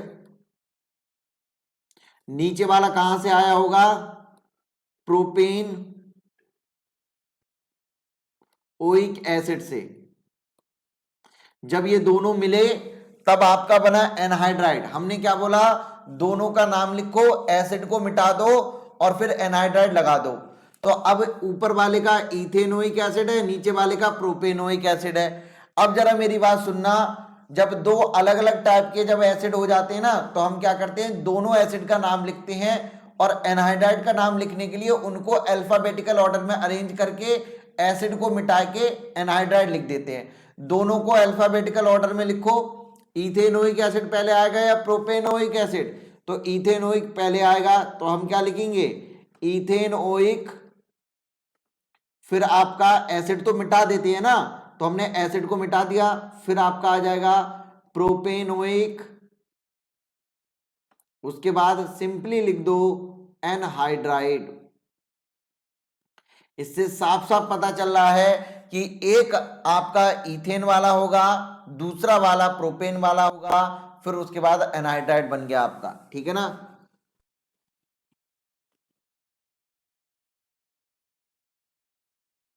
सब में हम जनरल नेम ले रहे हैं, इसमें आईयूपीएसी नेम क्यों, बेटा भूल जाती हो क्या ओम लक्ष्मी।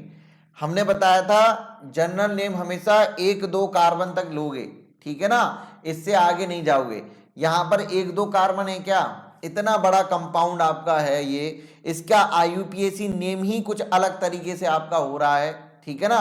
तो इसके जनरल नेम की कोई बात नहीं है, मतलब जनरल नेम के चक्कर में इसके मत पड़ो, जिसका है उतना ही पढ़ो, जिसका आपका दिया हुआ एनसीईआरटी में जिसके बारे में पूछा जाता है, ठीक है। तो इसके चक्कर में मत पढ़ो, पहले तो इतना ही याद रख लो, उसके बाद आगे जाने की कोशिश करना, अभी यही भूल जाओगे एक दो दिन के बाद। तो इसके जनरल नेम की पहली बात तो आपको जरूरत ही नहीं है, ठीक है, पूछा ही नहीं जाएगा तो कोई मतलब नहीं है ना आपका, फालतू में कहाँ है वो करोगे। जो बता रहे हैं वो समझ में आया ओम लक्ष्मी, समझ में आया आपको। ये थोड़ा सा बड़ा है ना, और बड़े के चक्कर में हम नहीं पढ़ते हैं कभी भी, जनरल नेम के चक्कर में उसके, ठीक है। हाँ, कोई फेमस नाम अगर किसी का होता है तो वो जरूर हम याद रखते हैं, किसी का फेमस नाम अगर कोई होता है तो उस फेमस नेम को हम याद जरूर रखते हैं, ठीक है। समझ में आ गया। तो क्या आप एनहाइड्राइड के आईयूपीएसी नेम को कर लोगे, एनहाइड्राइड के आईयूपीएसी नेम को कर लोगे, ओके भाई। चलो एक दो सवाल हैं लेकिन वो नहीं करवाएंगे, आप समझ चुके हो, करवाएंगे तो बहुत समय लग जाएगा, इस वजह से हम नेक्स्ट आगे बढ़ते हैं। आपका एनहाइड्राइड यहीं पर खत्म हुआ। एनहाइड्राइड के साथ आपके सभी के सभी एसिड डेरिवेटिव जो हमको पढ़ने थे वो भी आपके खत्म हो गए। अब नेक्स्ट कंपाउंड पर चलते हैं जिसकी आईयूपीएसी हमको करनी है, और वो है आपका कार्बोनिल कंपाउंड। कौन से कंपाउंड आ जाएंगे, carbonyl compound. Carbonyl compound, carbonyl compound को रिप्रेजेंट करते हैं हम C डबल बॉन्ड O से। इस C डबल बॉन्ड O में आपका, अगर मैं जरा देखिए कितनी वैलेंसी फ्री है कार्बन की, दो वैलेंसी फ्री है, दो पर तो आपका आपका दो है, दो बॉन्ड तो इसने ऑक्सीजन के साथ बना रखे हैं, दो वैलेंसी फ्री हैं। अगर दोनों वैलेंसी पर आपका हाइड्रोजन लगा दिया जाए तब जो फंक्शनल ग्रुप बनेगा, या किसी एक वैलेंसी पर हाइड्रोजन और एक तरफ एल्काइल ग्रुप लगा दिया जाए, तो इन दोनों ही केसेस में जो कार्बोनिल ग्रुप बनकर आपके सामने आता है उसको हम कहते हैं एल्डिहाइड। अगर यहां पर दोनों तरफ आर लगा हुआ हो, इसकी दोनों फ्री वैलेंसी आर ने ऑक्युपाई कर रखी हो, तब ये जो बनकर आता है इसको हम बोलते हैं कीटोन। क्या बोलते हैं इसको? हम कीटोन बोलते हैं। ठीक है भाई, ये आपका कीटोन हो गया, वो एल्डिहाइड हो गया। तो वन बाय वन हम यहां पर इनकी आईयूपीएसी नेमिंग को देखेंगे। सबसे पहले हम यहां पर देखेंगे एल्डिहाइड की, एल्डिहाइड। ठीक है, तो एल्डिहाइड को वैसे आपका इन जनरल RCHO इस तरीके से रिप्रेजेंट किया जाता है, या इसको हम RC डबल बॉन्ड OH, एक तरफ C डबल बॉन्ड O के एक तरफ H एक तरफ R होना जरूरी है, तभी एल्डिहाइड बोलोगे। दोनों तरफ R हो जाएगा तो वो कीटोन में चला जाएगा। इसका IUPAC नेम बहुत ही इजी है। IUPAC नेम के लिए वही पुराना तरीका, एल्क वाला नाम लिखोगे, सुविधा अनुसार एन, इन, आइन ये लगा दोगे, प्लस इसके सेकेंडरी सफिक्स के रूप में हम AL लगा देते हैं, अल लगा देते हैं। अगर मैं जनरल नेम की अगर मैं बात करूं तो जनरल नेम में हम क्या करते हैं, जनरल नेम में हम यहां पर जरा देखिए, वैसे तो मैं आपको बता चुका हूं कि अगर किसी का जनरल नेम लिखना हो तो आप एल्काइल ग्रुप और जो आपका फंक्शनल ग्रुप है उसको दो हिस्सों में आप काट दिया करो। फंक्शनल ग्रुप का जो नाम है वो लिख दो, और एल्काइल ग्रुप जितने कार्बन का है उसको एल्काइल ग्रुप के रूप में एज इट इज लिख दिया करो, जैसे हमने ethyl alcohol, methyl alcohol, alkyl alcohol के रूप में किया था। बाकी एसिड में हमको याद करने पड़ते हैं, एसिड डेरिवेटिव में जिस एसिड से वो बनकर आए हैं उसका यूज करते हैं। ठीक है ना, और साथ ही साथ यहां पर एल्डिहाइड है, इसमें भी एसिड से कनेक्टेड ही हमारा जनरल नेम हम लिखते हैं, एसिड से कनेक्टेड ही होता है। वो कैसे होता है? एसिड डेरिवेटिव में आप क्या कर रहे थे, एसिड डेरिवेटिव में आप कर रहे थे जिस एसिड से वो एसिड डेरिवेटिव बनकर आ रहा था उसके नाम से आप एक एसिड को हटाकर आप अलग अलग चीजें लगा रहे थे। यहां क्या होता है आगे चल के मैं आपको बताऊंगा। केवल दो ही जगह ऐसी हैं, याद रखना, जहां पर जनरल नेम लिखने के लिए हम एसिड का यूज करते हैं, एसिड के नाम का यूज करते हैं। पहला तो एसिड के डेरिवेटिव मैंने आपको बता दिए, दूसरा एल्डिहाइड है आपका। केवल दो ही जगह ऐसी हैं, एक एल्डिहाइड में, दूसरा एसिड डेरिवेटिव में, जहां एसिड का नाम किसी दूसरे फंक्शनल ग्रुप के जनरल नेम को लिखने के लिए यूज होता है। यहां पर आगे चल के मैं आपको बताऊंगा कि ये जो एल्डिहाइड है ना, इस एल्डिहाइड को जब आप ऑक्सीडाइज किया करोगे, मतलब इसको जब एक ऑक्सीजन दे दोगे तो ये RCOOH में कन्वर्ट हो जाएगा, मतलब ऑक्सीडाइज होके ये क्या बनाएगा, एसिड बनाता है। क्योंकि एल्डिहाइड CHO ग्रुप में और COOH ग्रुप में केवल और केवल एक ऑक्सीजन का अंतर होता है। देखो यहां इसमें दो ऑक्सीजन है, यहां बस एक ऑक्सीजन है। अगर इसको जैसे ही एक ऑक्सीजन मिल जाती है तुरंत ये किसमें बदल जाता है, आपका एसिड में। तो यहां पर हम कहते हैं कि एल्डिहाइड का जो जनरल नेम लिखा जाएगा ना, वो उस एसिड के नाम से, उस एसिड के जनरल नेम से एक एसिड को हटाकर एल्डिहाइड लगाकर लिखा जाता है जिस एसिड के ये बनाने जा रहा है, जिस एसिड को ये बनाने जा रहा है किस दौरान, ऑक्सीडेशन के दौरान। मतलब इस एल्डिहाइड का ऑक्सीडेशन करने पर जो एसिड बनेगा उस एसिड के जनरल नेम से आप एक एसिड को हटाओगे और एल्डिहाइड को लगा दोगे तो इसका जनरल नेम आ जाएगा। ठीक है ना, तो वही बात है, इसमें भी सेम वही फंडा है जो आपका एसिड डेरिवेटिव में होता था। एसिड के नाम के बेसिस पर इसका नाम लिखते हैं। काम क्या करोगे, एक एसिड को हटाओगे, ठीक है, एक एसिड को हटाना है, एल्डिहाइड को लगाना है।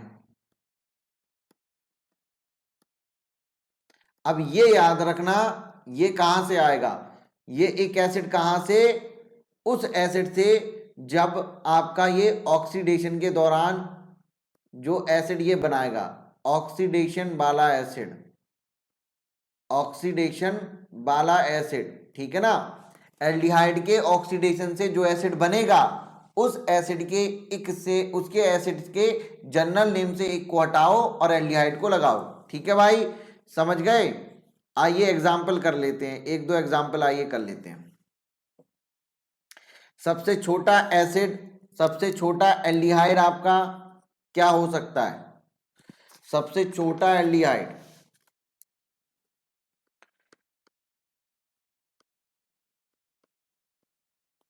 बताइए इसका नाम।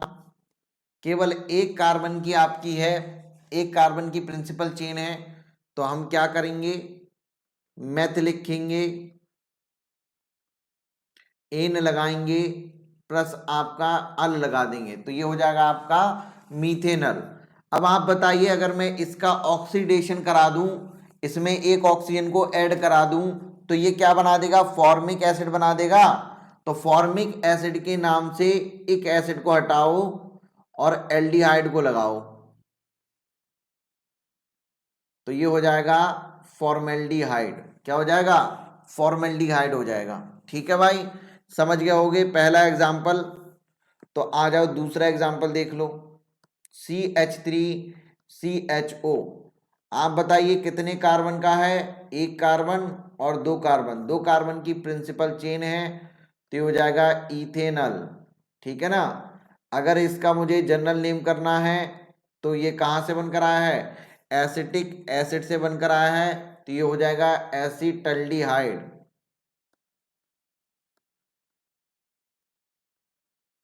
क्या हो जाएगा, एसिटल्डिहाइड हो जाएगा, ठीक है भाई। चलो अब एक क्वेश्चन आप करोगे, ये क्वेश्चन आपके लिए है।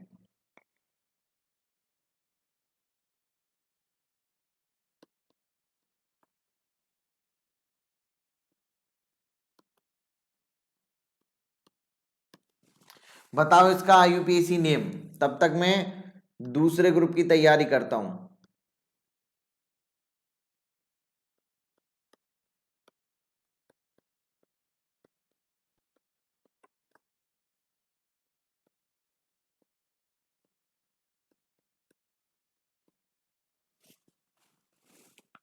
बताओ भाई, ऊपर वाले का IUPAC नेम क्या होगा, जल्दी से।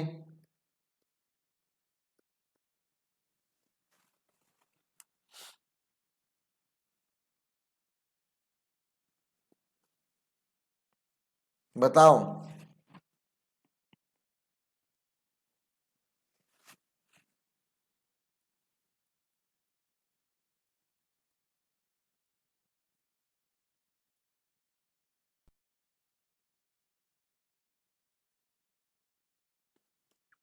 जल्दी बताओ।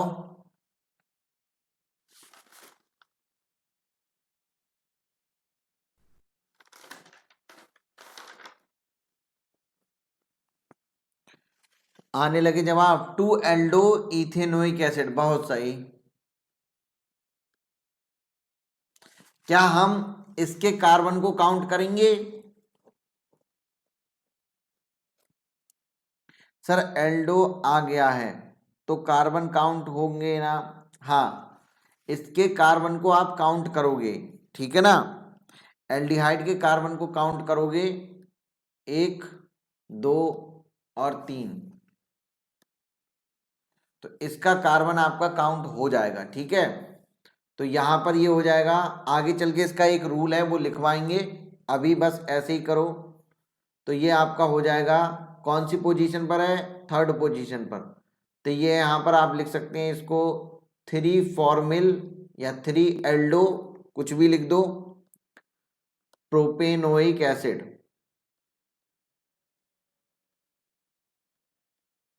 ठीक है, 3 फॉर्मिल प्रोपेनोइक एसिड। आओ जरा देखो, अब इसको मैं एक रूल है वो मैं आगे चल के आपको करवाऊंगा, बस मैंने आपको ऐसे ही करवा दिया कि उसका प्रीफिक्स और सफिक्स किसका, बस ये करने के लिए, ठीक है।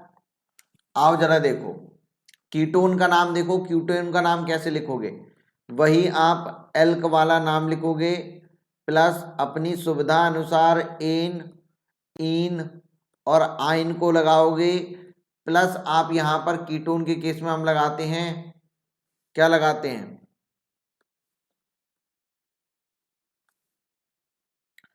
ओन लगाते हैं। जनरल नेम लिखने के लिए क्या करोगे, जनरल नेम लिखने के लिए क्या करोगे, केवल दो ही जगह एसिड का यूज करते हैं, यहां पर एसिड का कोई यूज नहीं होगा। बाकी सभी केस में हम क्या करते हैं, जो भी अल्काइल ग्रुप होते हैं उनको काट देते हैं और फंक्शनल ग्रुप को अलग छोड़ देते हैं। जैसे कि हमने एल्कोहल और उसमें एल्कोहल में किया था, वहां पर अल्काइल ग्रुप को अलग लिखा था, फंक्शनल ग्रुप को एज ए एल्कोहल अलग लिखा था। यहां पर भी हम क्या करेंगे, जैसे ही आप काटोगे तो दो एल्काइल ग्रुप निकल कर आएंगे ना, तो बस आप क्या करो, एल्काइल एल्काइल दोनों को अलग लिख दो और बचेगा आपका कौन, कीटोन। तो कीटोन का नाम ऐसे ही कीटोन लिख दो, ठीक है। ये आपका जनरल नेम हो जाएगा। आइए कुछ एग्जाम्पल कर लेते हैं। बताइए कीटोन जो है कार्बन कंटेनिंग फंक्शनल ग्रुप है ना, कार्बन कंटेनिंग फंक्शनल ग्रुप ये कीटोन होता है। तो अब आपको बतानी है इसकी नंबरिंग कहां से करेंगे हम, कितने कार्बन की चेन यहां पर प्रेजेंट है, कितने कार्बन की चेन है। ये एक कार्बन कंटेनिंग फंक्शनल ग्रुप है और कार्बन कंटेनिंग फंक्शनल ग्रुप की नंबरिंग उसी के कार्बन से ही करते हैं, उसको मिनिमम नंबर देते हैं, ठीक है ना।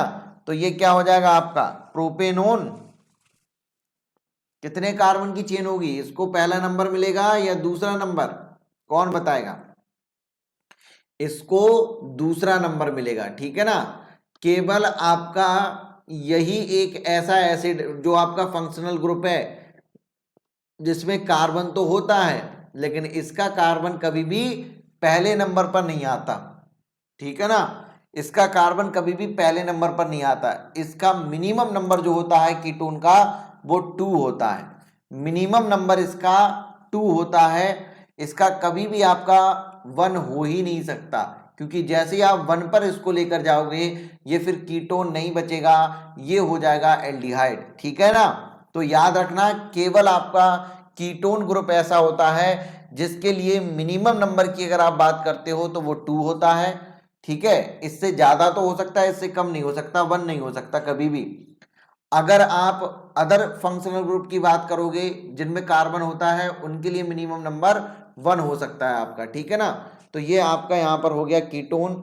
इसका नाम लिख दो फटाक से, 3 कार्बन की है तो 3 कार्बन को हम क्या बोलते हैं, प्रोपेन,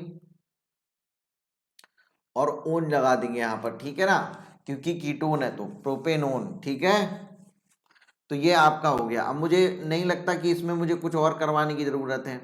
इसका जनरल नेम बता दो, इसका जनरल नेम कैसे लिखोगे, मिथाइल मिथाइल कीटोन, 2 बार मिथाइल मिथाइल आ रहा है तो इस वजह से हम डाई का यूज करेंगे, तो ये हो जाएगा डाई मिथाइल कीटोन।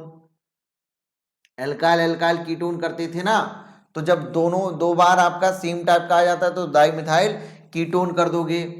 एक चीज याद रखना है, इसका एक कॉमन नेम भी होता है जो इसके IUPAC नेम और इसके जनरल नेम से बहुत ज्यादा पॉपुलर होता है, और वो होता है इसका एसीटोन। इसको हम क्या बोलते हैं, एसीटोन बोलते हैं, ठीक है ना। बहुत ज्यादा पॉपुलर नेम इसका ये होता है।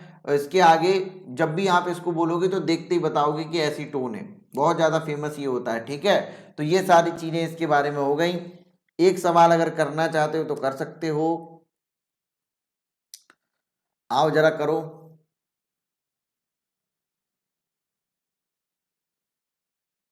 पहला ये हो गया, दूसरा ये हो गया, करवा ही देते हैं, समय है हमारे पास तो हो जाएगा। चलो भाई इसका बताओ ये क्या होगा,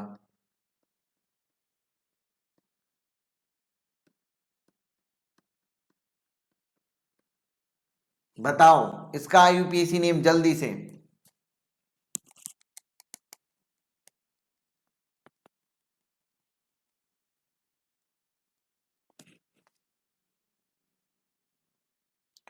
क्या मेरी आवाज पहुंच रही है आप लोगों तक,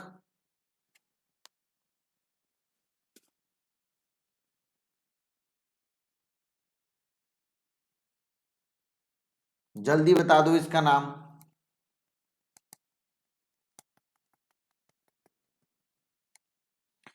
4 कीटो ब्यूटेनोइक एसिड।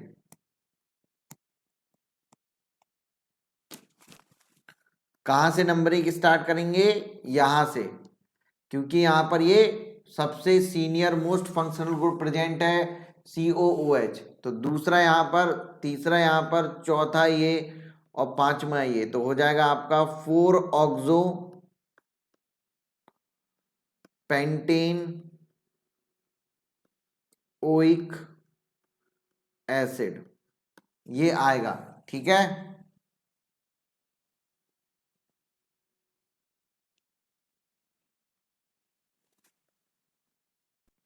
चलो भाई, तो ये भी आपका खत्म होता है। अब आप किसी भी तरीके का कर लोगे, ठीक है। अगर आपने ये कर लिया तो आप कर लोगे, इसका जनरल नेम लिखने की कोशिश मत करना। आइए अब हम नेक्स्ट फंक्शनल ग्रुप पर चलते हैं। और नेक्स्ट फंक्शनल ग्रुप जो आपके होते हैं वो है आपका साइनाइड। साइनाइड को हम RCN से रिप्रेजेंट करते हैं। इसको कभी कभी ऐसे भी लिखा जा सकता है आपका, ठीक है ना। चलो इसकी IUPAC नेमिंग कर लो। इसका जो IUPAC नेम होता है वो आपका वही एल्क वाला नाम, अपनी सुविधा अनुसार एन इन आइन और प्लस नाइट्राइल, ये इसका नाम होता है आपका, ठीक है। नाइट्राइल, ये इसका जनरल IUPAC नेम हो गया। अगर इसके जनरल नेम की बात करें तो जनरल नेम में क्या करना है, बस अब आप इसको काट दो, इसका नाम लिख दो एल्काइल वाला, इसका नाम लिख दो ये साइनाइड। तो सिंपली आपका एल्काइल साइनाइड। एग्जाम्पल आइए देख लेते हैं। एग्जाम्पल आपका हो जाएगा यहाँ पर, सबसे छोटा ही मैं लेकर चलूंगा आपका।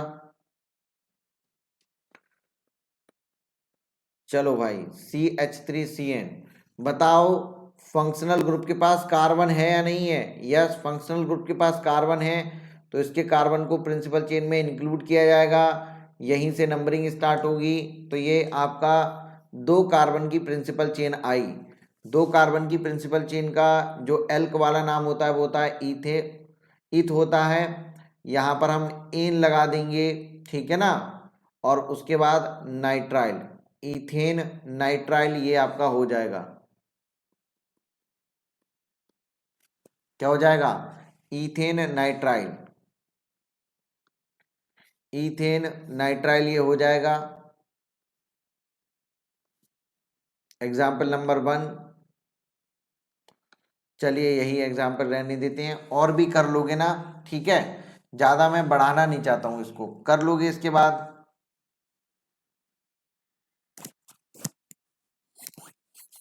अगर इसके हम जनरल नेम की बात करें तो जनरल नेम कैसे करोगे? जनरल नेम आ जाओ। जनरल नेम में आर यहां से काट दो, फंक्शनल ग्रुप को और एल्काइल ग्रुप को 2 हिस्सों में बांट दो। तो फंक्शनल ग्रुप कितने कार्बन का है? एक कार्बन का। एक कार्बन का एल्काइल ग्रुप वाला नाम इसका लिख दो मिथाइल, और पीछे तो ये साइनाइड ग्रुप बचा, तो ये हो जाएगा साइनाइड, मिथाइल साइनाइड इसका नाम हो जाएगा। बहुत सही, ठीक है भाई। नेक्स्ट फंक्शनल ग्रुप पर चलते हैं। बहुत हल्के हल्के फंक्शनल ग्रुप अब आपके बचे हैं। आइसोसाइनाइड, जल्दी जल्दी देख लो। आइसोसाइनाइड को हम क्या बोलते हैं? RNC। अगर मैं इसको खोलकर आपको दिखा दूं तो ये होता है R डबल बॉन्ड C और ये N। साइनाइड और आइसोसाइनाइड में क्या होता है आपका? बस ये अंतर होता है, साइनाइड में फ्री वैलेंसी किसके पास होती है? कार्बन के पास। आइसोसाइनाइड में फ्री वैलेंसी नाइट्रोजन के पास होती है। यही कारण है कि R यहाँ नाइट्रोजन से जुड़ा हुआ है, ठीक है ना।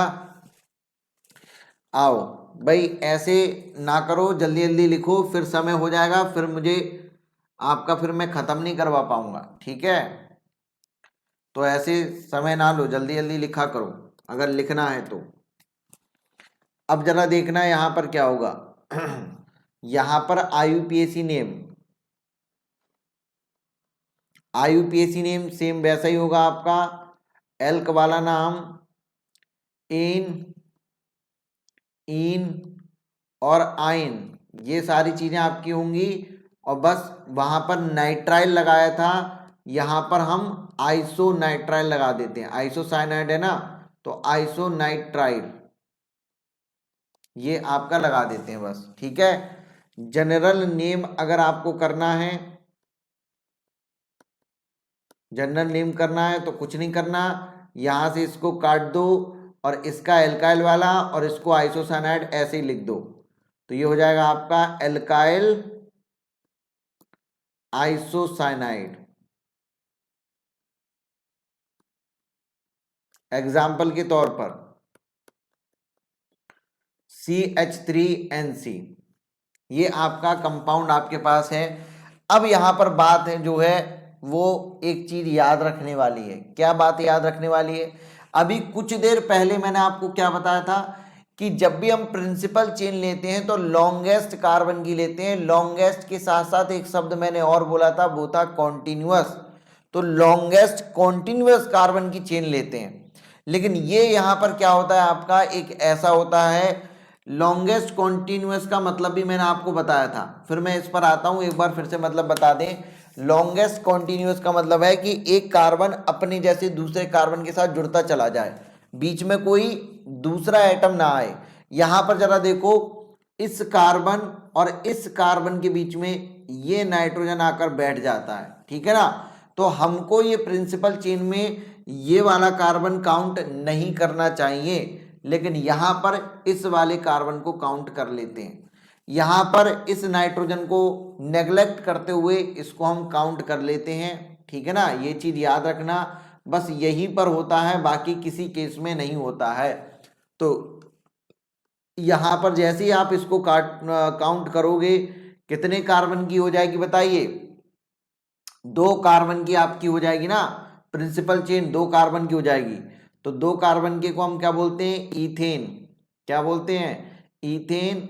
और फिर आपका यहां पर आइसोनाइट्राइल, ईथेन आइसोनाइट्राइल, ये इसका नाम हो जाएगा। अगर आपको इसका जनरल नेम करना है तो आप क्या करोगे, यहां से इसको काट कर देख लोगे, ये एल्काइल वाला नाम ऐसे लिख दोगे मिथाइल, और यहां पर इसको लिख दोगे आइसोसाइनाइड।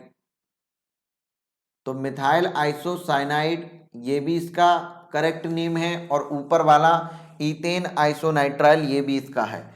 ये नोट कर लेना, लिख लेना। केवल आपका आइसोसाइनाइड के केस में हम यहां पर नाइट्रोजन को नेग्लेक्ट करते हुए इस वाले कार्बन को भी प्रिंसिपल चेन में काउंट कर लेते हैं, वरना हर जगह हम कॉन्टिन्यूअस कार्बन की लॉन्गेस्ट चेन को प्रेफर करते हैं, उसी को ध्यान में रखते हैं, ठीक है।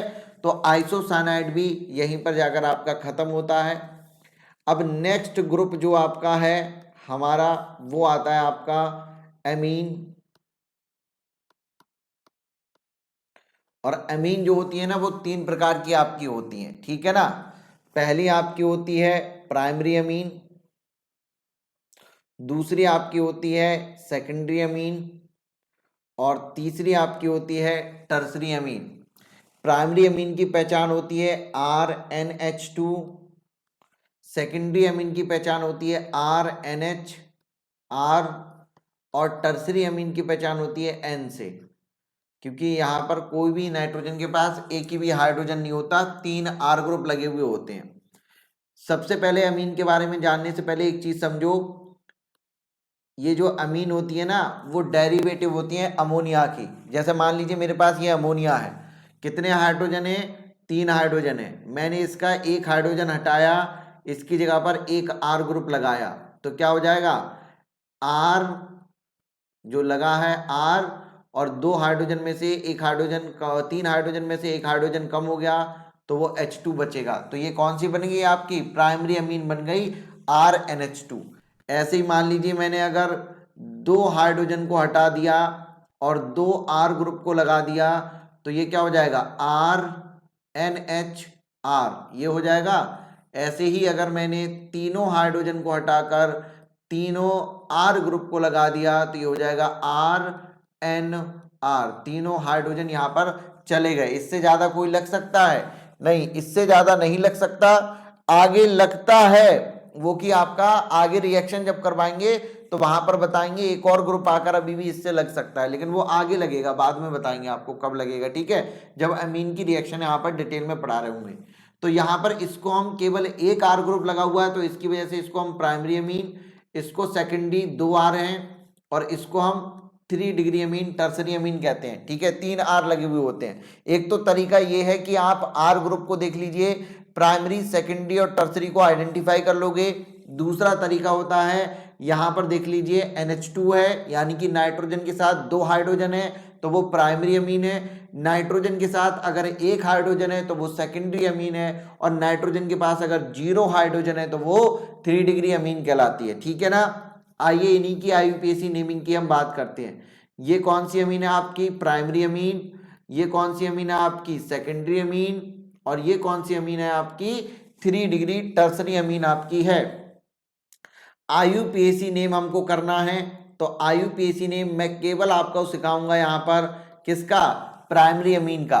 क्यों सिखाएंगे प्राइमरी अमीन का, क्योंकि अगर प्राइमरी अमीन का सीख गए तो बाकी सभी कर लोगे, ठीक है। और प्राइमरी अमीन का बहुत ज्यादा आसान होता है, कुछ नहीं करना, वही रूट वर्ड आपको लिखना है एल्क वाला, सुविधा अनुसार एन, इन और आइन आपको लिख देना है। लास्ट में आपको जो इसका नाम है वही आपको लिख देना है अमीन, लास्ट में सेकेंडरी सफिक्स के रूप में हम ये लगा देते हैं, ठीक है ना। जैसे कि एग्जाम्पल, अभी हम जनरल नेम की बात नहीं कर रहे हैं, ठीक है, या फिर कर लो जनरल नेम भी लिखवा दें प्राइमरी अमीन का, उसके बाद हम आपका डायरेक्ट एग्जाम्पल करवाते हैं। जनरल नेम, जनरल नेम जरा देखो, ब्लैक पेन भी खूब अच्छे तो चल रहा है इस पे, ओके। जनरल नेम देखो, जनरल नेम कैसे करोगे बताइए, प्राइमरी अमीन में कितने आर ग्रुप हैं, एक आर ग्रुप है, तो उस आर ग्रुप का एल्काइल प्लस यहां पर क्या कर दोगे, अमीन कर दोगे, एल्काइल और प्लस आपका अमीन लिख दोगे जो आपका अमीन है, ठीक है। बस ये आपका जनरल नेम हो गया। हमने बोला कि हर केस में आपको यही करना है, बीच से काट कर देख लो, जितने कार्बन का एल्काइल है उसका एल्काइल ग्रुप वाला, बाकी फंक्शनल ग्रुप को एज इट इज लिख दिया करो जैसे अल्कोहल में करते थे। आइए एग्जाम्पल देखते हैं। कुछ जगह ऐसा नहीं करते, बस एसिड का याद रखना पड़ता है, एसिड डेरिवेटिव का, जिस एसिड से बनकर आते हैं, एल्डिहाइड में जो एसिड बनेगा ऑक्सीडेशन के बाद, ये सारी चीजें आपको याद रखनी है। एग्जाम्पल के तौर पर देखिएगा CH3NH2, बताइए नाइट्रोजन के साथ कितने हाइड्रोजन है, 2, तो प्राइमरी हुई, सेकेंडरी हुई या टर्सरी हुई, प्राइमरी अमीन आपकी हुई। आइए देखते हैं कितने कार्बन की चेन है, तो एक कार्बन की चेन है, मात्र एक ही कार्बन इसमें है, तो एक कार्बन की चेन है, एक कार्बन की चेन के लिए हम क्या बोलते हैं, मीथेन बोलते हैं, तो मीथेन लिखा और प्लस आपका लगा दिया अमीन, तो मीथेन अमीन हो जाएगा, क्या हो जाएगा, मीथेन अमीन। इसका जनरल नेम करो, कितने कार्बन का एल्काइल ग्रुप है, यहां से काट कर देख लो, एक कार्बन का, तो एक कार्बन के एल्काइल ग्रुप को हम बोलते हैं मिथाइल, और ये तो आपकी अमीन है ही है, तो ये हो जाएगा मिथाइल अमीन। क्या कठिन है क्या, क्या कठिन है क्या, नहीं, बहुत आसान है। अगर ये आसान लग रहा है तो सेकंड वाले तो और आसान आपको लगेंगे, ठीक है, सेकेंडरी अमीन और टर्सरी अमीन तो और आसान लगेगा। दूसरा एग्जाम्पल और देख लो, उसके बाद सेकेंडरी और टर्सरी पर ही आपका सीधे लेकर चलते हैं आपको। बताओ प्राइमरी अमीन है या सेकेंडरी अमीन है, नाइट्रोजन के साथ 2 हाइड्रोजन है, प्राइमरी अमीन है, बताइए कितने कार्बन की चेन होगी, 2 कार्बन की, एक ये है आपका, इसको पहला नंबर देंगे, इसको दूसरा देंगे। हमने इसको ही पहला क्यों दिया, इसको पहला क्यों नहीं दिया, इसको पहला इस वजह से दिया क्योंकि इसी कार्बन पर आपका NH2 ग्रुप जुड़ा हुआ है, फंक्शनल ग्रुप जुड़ा हुआ है, और फंक्शनल ग्रुप को मिनिमम नंबर देते हुए हम नंबरिंग करते हैं, ठीक है। तो ये हो जाएगा आपका यहां पर इथेनामीन, इथेन 1 अमीन, इसकी पोजीशन को मेंशन कर दीजिए, यहां तो जरूरत नहीं है, 3 कार्बन से ज्यादा होगा तब आपको जरूरत पड़ेगी, ठीक है ना, याद रखेंगे, तो पोजीशन को मेंशन करना आपका जरूरी होता है। इसका जनरल नेम बताइए क्या हो जाएगा, जनरल नेम हो जाएगा आपका इथाइल अमीन, क्या हो जाएगा, इथाइल अमीन इसका जनरल नेम हो जाएगा, समझ में आ गया? तो कुछ है नहीं आपका प्राइमरी अमीन में, कुछ भी नहीं है। आप रूट वर्ड लिखो, एन इन आइन लगाओ, पीछे अमीन जोड़ दो, बात हो गई खत्म। अब बात करते हैं सेकेंडरी अमीन की। सेकेंडरी अमीन का नाम कैसे लिखना है आपको जरा देखना। सेकेंडरी अमीन और टर्सरी अमीन दोनों ही आपके एक जैसे हो जाते हैं, ठीक है ना। टर्सरी अमीन दोनों को ही मैं आपका दिखा दे रहा हूं, यहीं पर साथ में दिखा देते हैं, ठीक है। देखना सेकेंडरी अमीन में क्या है आपका, सेकेंडरी अमीन में दो आर ग्रुप लगे हुए हैं, एक आर ये, एक आर ये, ठीक है ना। अब ये जो दो आर ग्रुप हैं, आप बताइए दोनों आर ग्रुप सेम सेम हो सकते हैं नहीं हो सकते हैं? हो सकता है ये भी एक कार्बन का हो, इसमें भी एक कार्बन हो, या ये भी तो हो सकता है ये दोनों अलग अलग हो जाएं। अगर दोनों अलग अलग हो गए तो अलग अलग में किसी में ज्यादा कार्बन होंगे, किसी में कम कार्बन होंगे, यही तो हो सकता है ना। तो जिसमें आपके कम कार्बन होते हैं, याद रखना, जिसमें आपके कम कार्बन होते हैं उसको तो हम यहां पर सब्स्टिट्यूएंट ग्रुप की तरह मान लेते हैं। कौन सा वाला सब्स्टिट्यूएंट ग्रुप? याद करो एमाइड वाली बात। एमाइड में जो हाइड्रोजन होते थे उन हाइड्रोजन को हटाकर जो अलग से चीजें लगाई जाती थी वो आपका सब्स्टिट्यूएंट ग्रुप हो जाते थे, और उनकी पोजीशन को मेंशन कैसे करते थे? एन लगाकर, एन इथाइल, एन मिथाइल, इस तरीके से करते थे। तो सेम उसी तरीके से हो जाएगा। जरा सोचकर देखना, आप सोचकर देखना कि यहां पर ये जो हिस्सा है, इस हिस्से को एज्यूम करो, ये हिस्सा तो आपका यहां पर क्या होता है, ये हिस्सा तो आपका यहां पर होता है किसमें? प्राइमरी अमीन में भी। यहां पर दो हाइड्रोजन होते हैं तो एक्स्ट्रा क्या हो गया, एक हाइड्रोजन को हटाकर ये आपका एक हाइड्रोजन को सब्स्टिट्यूट करके ये आर ग्रुप लगा दिया। कुछ वैसा ही नहीं हो रहा है कि दो हाइड्रोजन NH2 प्रेजेंट है, उसका एक हाइड्रोजन हटाया और आर ग्रुप लगाया। समझ में आ रहा नहीं आ रहा है? तो प्राइमरी अमीन में आपको जो है बिल्कुल ये वाला जो नाम है ना, वो as it is primary amine वाला लिख देना है।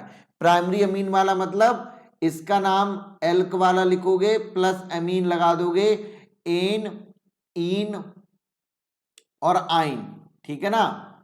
इनका नाम लिखते हुए प्लस यहां पर अमीन लगा दोगे।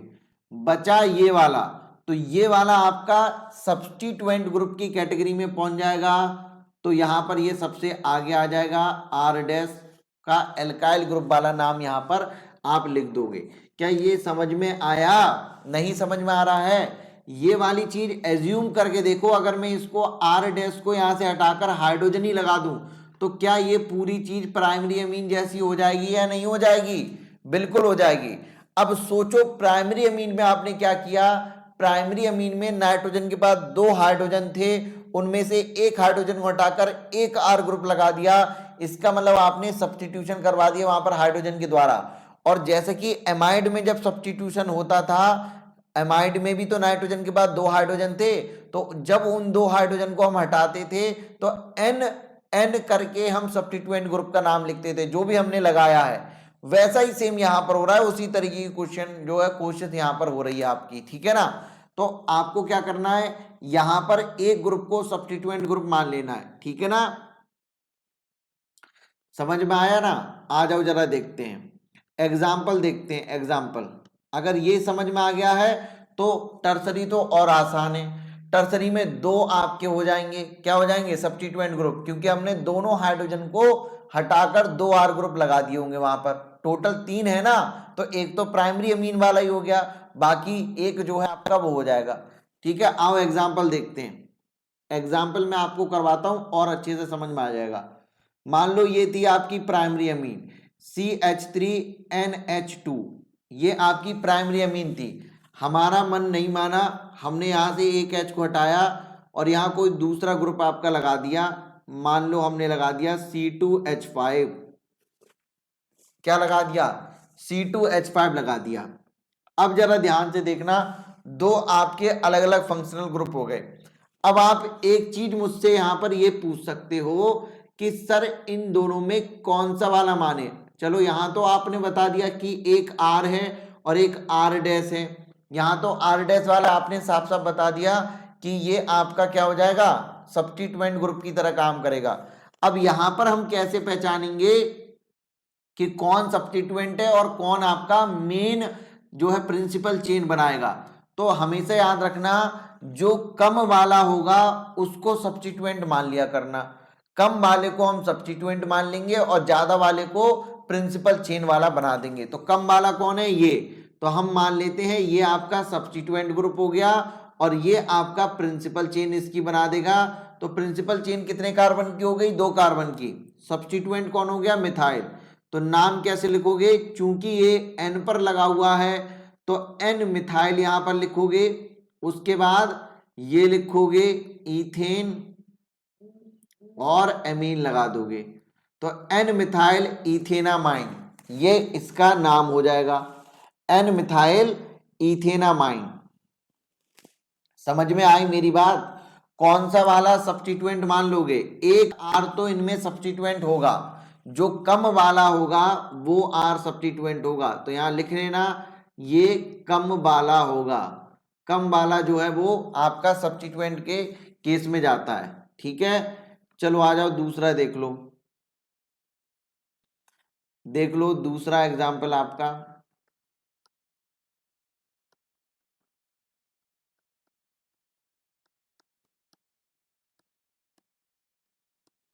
चलो भाई बताओ इसका नाम कैसे लिखोगे। अब जरा देखो, ये आपकी कौन सी अमीन हो गई, टर्सरी अमीन। तो इसमें एक तो आपका होगा जो प्रिंसिपल चेन बना रहा होगा, बाकी के जो 2 आर हैं वो 2 हाइड्रोजन को हटाकर लगे हुए होंगे, यानी कि दोनों बाकी के कैसे हो जाएंगे, सब्स्टिट्यूएंट। तो सबसे पहले सबसे छोटा वाले को सब्स्टिट्यूएंट मान लो। तो सबसे छोटा ये है तो ये सब्स्टिट्यूएंट हो गया, और उसके बाद छोटा ये है, ये सब्स्टिट्यूएंट हो गया। सबसे बड़ा ये है तो ये प्रिंसिपल चेन बना देगा। समझ में आ गया ना, 3 कार्बन की प्रिंसिपल चेन ये आपका बना देगा, बाकी ये दोनों सब्स्टिट्यूएंट हो जाएंगे। अब जरा देखना, एक इथाइल है एक मिथाइल है, सब्स्टिट्यूएंट तो दोनों है, लेकिन आप मुझे बताइए किसका नाम पहले लिखूं, इथाइल का नाम पहले लिखूं या मिथाइल का नाम पहले लिखूं। तो हम किसका नाम लिखेंगे, इथाइल का नाम पहले लिखेंगे। एन इथाइल, एन मिथाइल और प्रोपेनामीन। समझ में आ गया भाई, समझ में आ गई बात। आइए इसका जनरल नेम लिख लेते हैं। जनरल नेम के लिए आपको क्या करना रहता है, कुछ नहीं करना रहता। जो जो एल्काइल ग्रुप हैं उनके बीच में और फंक्शनल ग्रुप के बीच में चाकू चलाओ। जो एल्काइल ग्रुप हैं उनका नाम एज इट इज लिख दो और फंक्शनल ग्रुप का नाम भी एज इट इज लिख दो। तो यहाँ पर 2 एल्काइल ग्रुप आपके पास आ रहे हैं। पहले वाले केस में आप बताइए, एक मिथाइल है और एक इथाइल है, जनरल नेम लिखने के लिए पहले किसका लिखें, इथाइल का या मिथाइल का, लिखेंगे इथाइल का। तो ये हो जाएगा इथाइल और उसके बाद कौन है आपका, मिथाइल, और सीधे लिख दो एमीन। तो ये हो जाएगा आपका इथाइल मिथाइल एमीन हो जाएगा। समझ में आ गया ना। जनरल ग्रुप के लिए आपको कुछ नहीं करना रहता, सीधे बस एल्काइल ग्रुप का नाम और ऐसे जो भी आपका फंक्शनल ग्रुप है उसका नाम। यहां पर आ जाओ, इसका जनरल नेमिंग करो, इसकी जनरल नेमिंग कर दो। तो जनरल नेमिंग के लिए जितने भी आपके आर ग्रुप हैं बीच में से चाकू चलाओ, जितने भी एल्काइल ग्रुप आए उनको अलग कर लो। उसके बाद आपका एल्काइल ग्रुप का नाम और फिर आपका फंक्शनल ग्रुप का नाम। आइए अल्फाबेटिकल ऑर्डर में इसको अरेंज करते हैं। सबसे पहले कौन आ जाएगा आपका, इथाइल, इथाइल, फिर आपका आ जाएगा यहां पर मिथाइल, फिर आ जाएगा प्रोपाइल और फिर आ जाएगा एमीन। समझ गए, ये आपका हो गया जनरल नेम। ठीक है, अगर समझ में आ गया है तो एक क्वेश्चन मैं आपको दे रहा हूं, ये करके बताओ। अगर समझ में आ गया है तो ये वाला क्वेश्चन करो।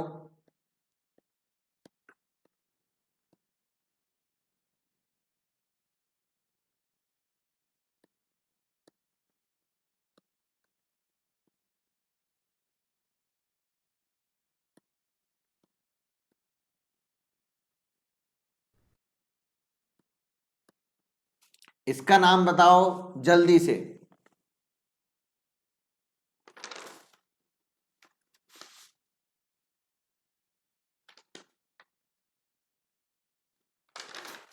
दो तीन क्वेश्चन और हैं आपके जो देने हैं, इसका नाम जल्दी से बताओ भाई।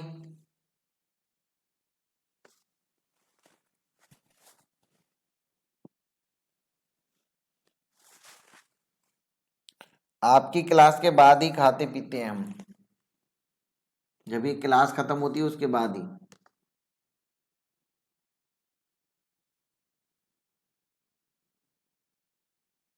बताओ भाई।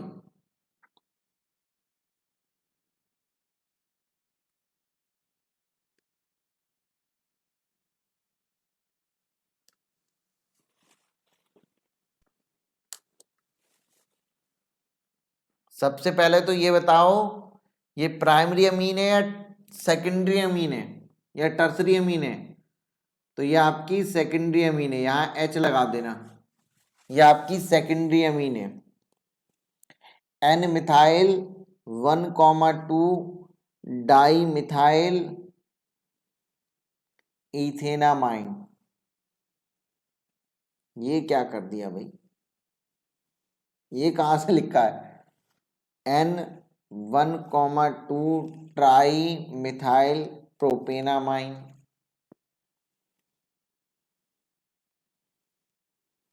चलो देखो, ये कौन सी अमीन है? सबसे पहले तो पहचानो, ये सेकेंडरी अमीन है, ठीक है ना।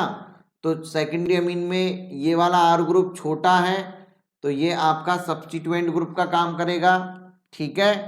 तो ये सब्स्टिट्यूएंट ग्रुप का काम करेगा। तो यहां पर आपका कहां पर लगा हुआ है? ये एन पर लगा हुआ है ना, तो ये हो जाएगा एन मिथाइल। अब उसके बाद आती है ये वाली चेन, इधर आर ग्रुप ये लगा हुआ है, इसमें आपकी प्रिंसिपल चेन आपको देखनी रहती है कितने कार्बन की है। तो बताइए, प्रिंसिपल चेन देखने के लिए आपको लॉन्गेस्ट चेन कॉन्टिन्यूस कार्बन की देखनी होती है। तो ये वाली लॉन्गेस्ट चेन देखो कॉन्टिन्यूस कार्बन की आपकी है, आपको टर्मिनल से ही देखते हो ना प्रिंसिपल चेन, बताया था।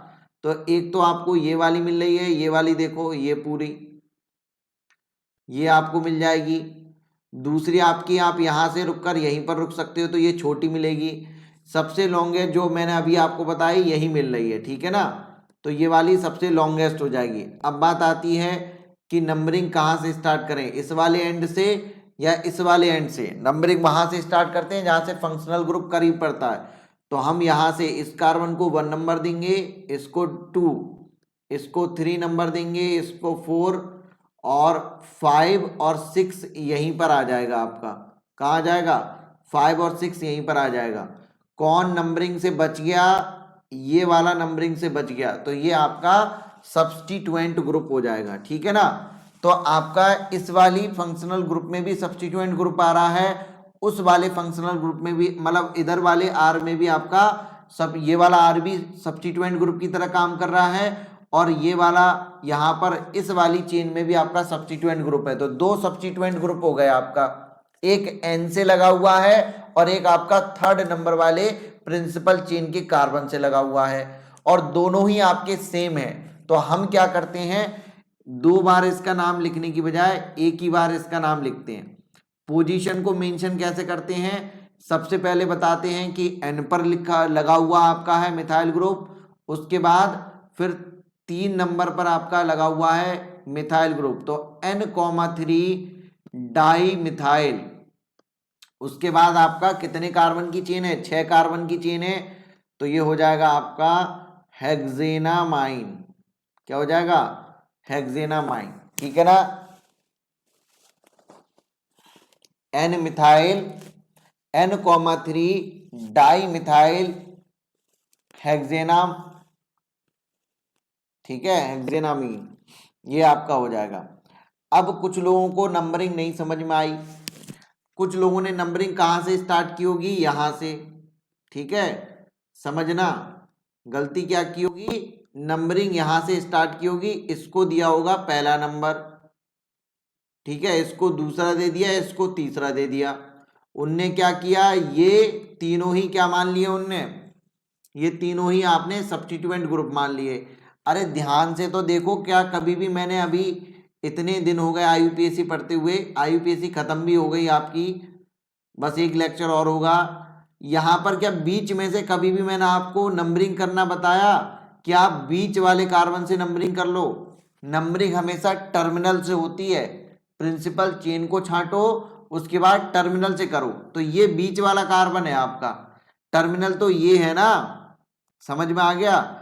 या फिर ऐसा तो है नहीं कि ये कोई ऐसा फंक्शनल ग्रुप है जिसके पास कार्बन हो, ये तो आपका नॉर्मल फंक्शनल ग्रुप है, कार्बन कंटेनिंग थोड़ी है।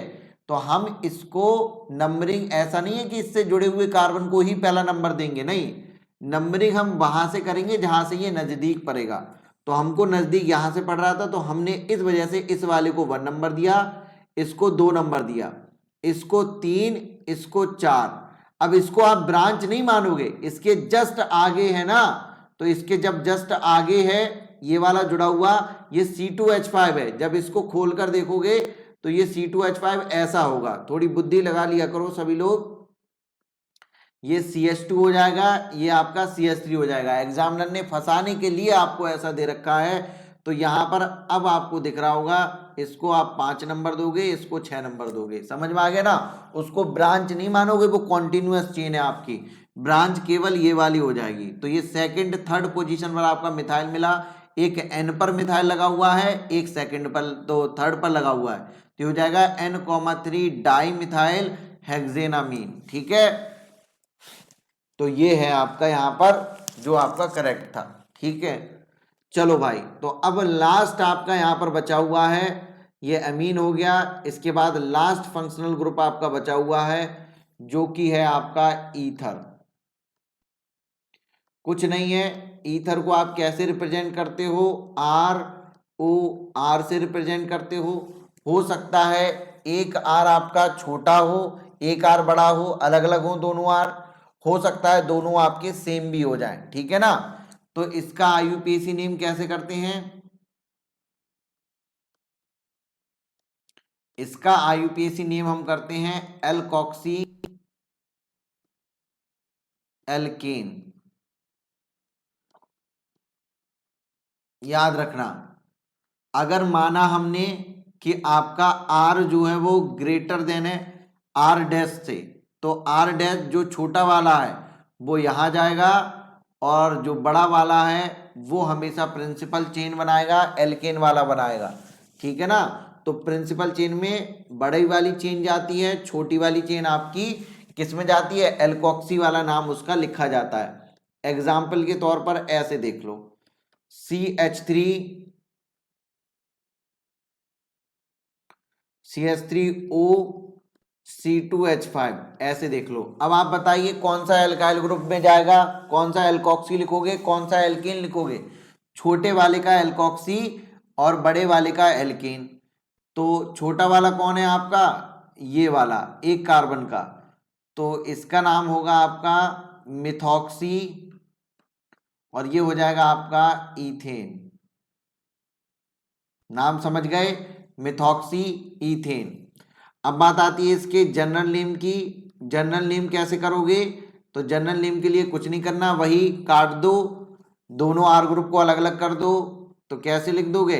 एल्काइल एल्काइल, 2 बार एल्काइल ग्रुप आ रहा है ना, तो 2 बार एल्काइल ग्रुप का नाम प्लस फंक्शनल ग्रुप का नाम जो है वही लिख दोगे, ईथर। तो इसका नाम बताओ जनरल नेम, यहां से भी काट दो, यहां से भी काट दो। तो एक तरफ मिलेगा आपका इथाइल, दूसरी तरफ मिलेगा आपका मिथाइल। अल्फाबेटिकल ऑर्डर में लगाओ तो हो जाएगा इथाइल मिथाइल ईथर। समझ में आ गया ना?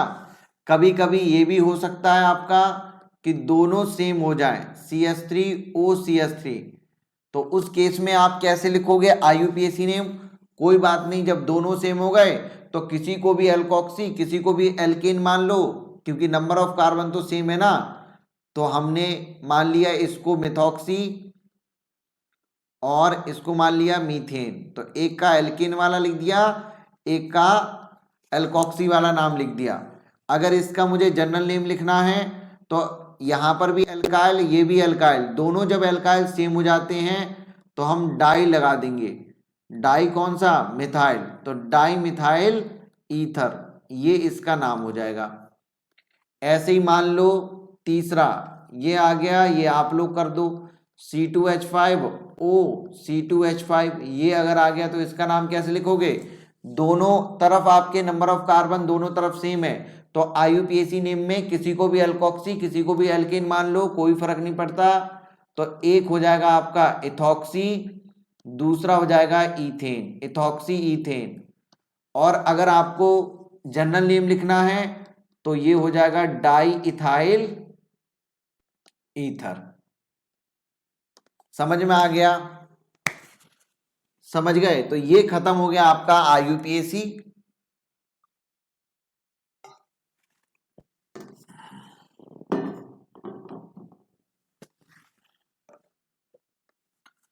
ये आपका सारे के सारे फंक्शनल ग्रुप को मैंने करवा दिया। कुछ इंपॉर्टेंट क्वेश्चन हैं जो मुझे आपको कराने हैं, 2-3 रूल हैं जो और बताने हैं आपको, मतलब 1 से 1.5 घंटे की क्लास में आपका हो जाएगा, ठीक है।